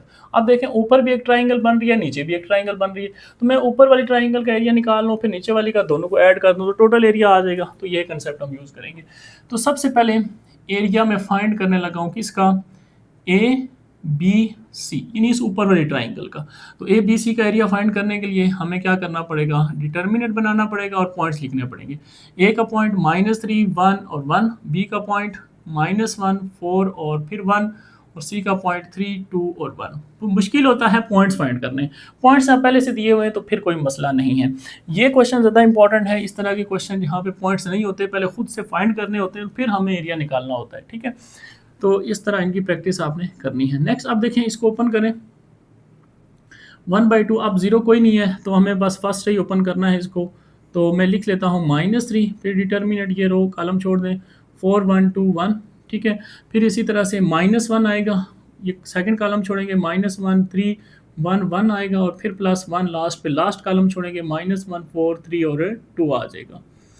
तो इसको वैल्यूएट करें तो -3, 4 1s are 4, -2, तो क्या रह जाएगा, 2 रह जाएगा, -1 और -3, -4 बन जाएगा, +1, -2 और माइनस फार्मूले वाला 4 3s are 12, और ये हमारे पास आ गया जी एरिया 1/2। नेक्स्ट हमारे पास क्या आएगा, यहाँ से 3 2s are 6, -6, minus minus plus, 4 1s are 4, -12, -2, -14। तो क्या आंसर आएगा, -14, -6, -20 में +4 करें तो -16, -16 को जब हम 2 से डिवाइड करेंगे और डिटर्मिनेंट लगा लेंगे, क्योंकि एरिया नेगेटिव नहीं हो सकता, तो ये आ जाएगा 8। तो finally 8 is a area of this triangle A B C, यानी इस ऊपर वाले पोर्शन का एरिया जो है वो 8 आ रहा है। अब हम क्या करेंगे, डाउनवर्ड जो पोर्शन है उसका एरिया फाइंड कर लेते हैं। तो एरिया ऑफ ट्राइंगल कौन सी है, ए डी सी, इसका एरिया निकाल लेते हैं। बिल्कुल सेम मेथड है, आप फ़ौरन से इसको निकाल लें, बल्कि ख़ुद प्रैक्टिस करें इसकी। ए के पॉइंट्स क्या हैं, -3, 1 और 1, डी के पॉइंट्स क्या हैं, 1, -2, 1, और सी के पॉइंट्स 3, 2 और 1, ठीक है। तो अब यहाँ पे देखें हमारे पास एरिया क्या आता है, 1/2।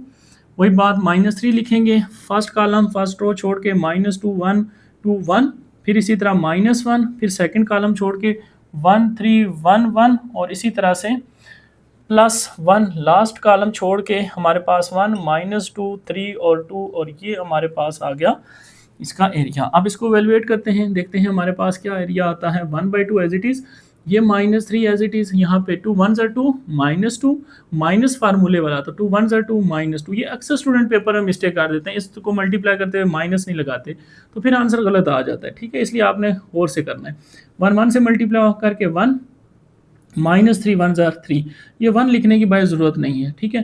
प्लस 2 1s are 2, माइनस पहले से मौजूद है, 3 2s are 6, माइनस माइनस क्या हो जाएगा, प्लस हो जाएगा। तो यहाँ से हमारे पास एरिया आ जाएगा -4, -3, minus plus, 4 3s are 12, -2 minus +2, और यहाँ से 6 + 2 8, तो ये कितना हो जाएगा 20, और 20 में अगर मैं 2 ऐड कर दूँ तो 22 डिवाइड बाई 2, तो ये मेरे पास आ गया 11। तो नाउ टोटल एरिया हमारे पास क्या आएगा, total area is equal to, total area जो हमारे पास शेडेड एरिया बनेगा, सिंपल एरिया लिख लें, ठीक है, वो क्या बनेगा 8 + 11 which is equal to 19 square unit. ठीक हो गया। तो ये आपके पास स्टूडेंट टोटल एरिया आ जाएगा जो भी उसने फिगर आपको दी हुई है। ठीक हो गया स्टूडेंट्स। तो ये थे हमारे पास रिव्यू एक्सरसाइज 6 के क्वेश्चन MCQs। उम्मीद है आपको चैप्टर नंबर 6 का कंसेप्ट क्लियर हो गया होगा। Okay students, thank you and Allah हाफिज़।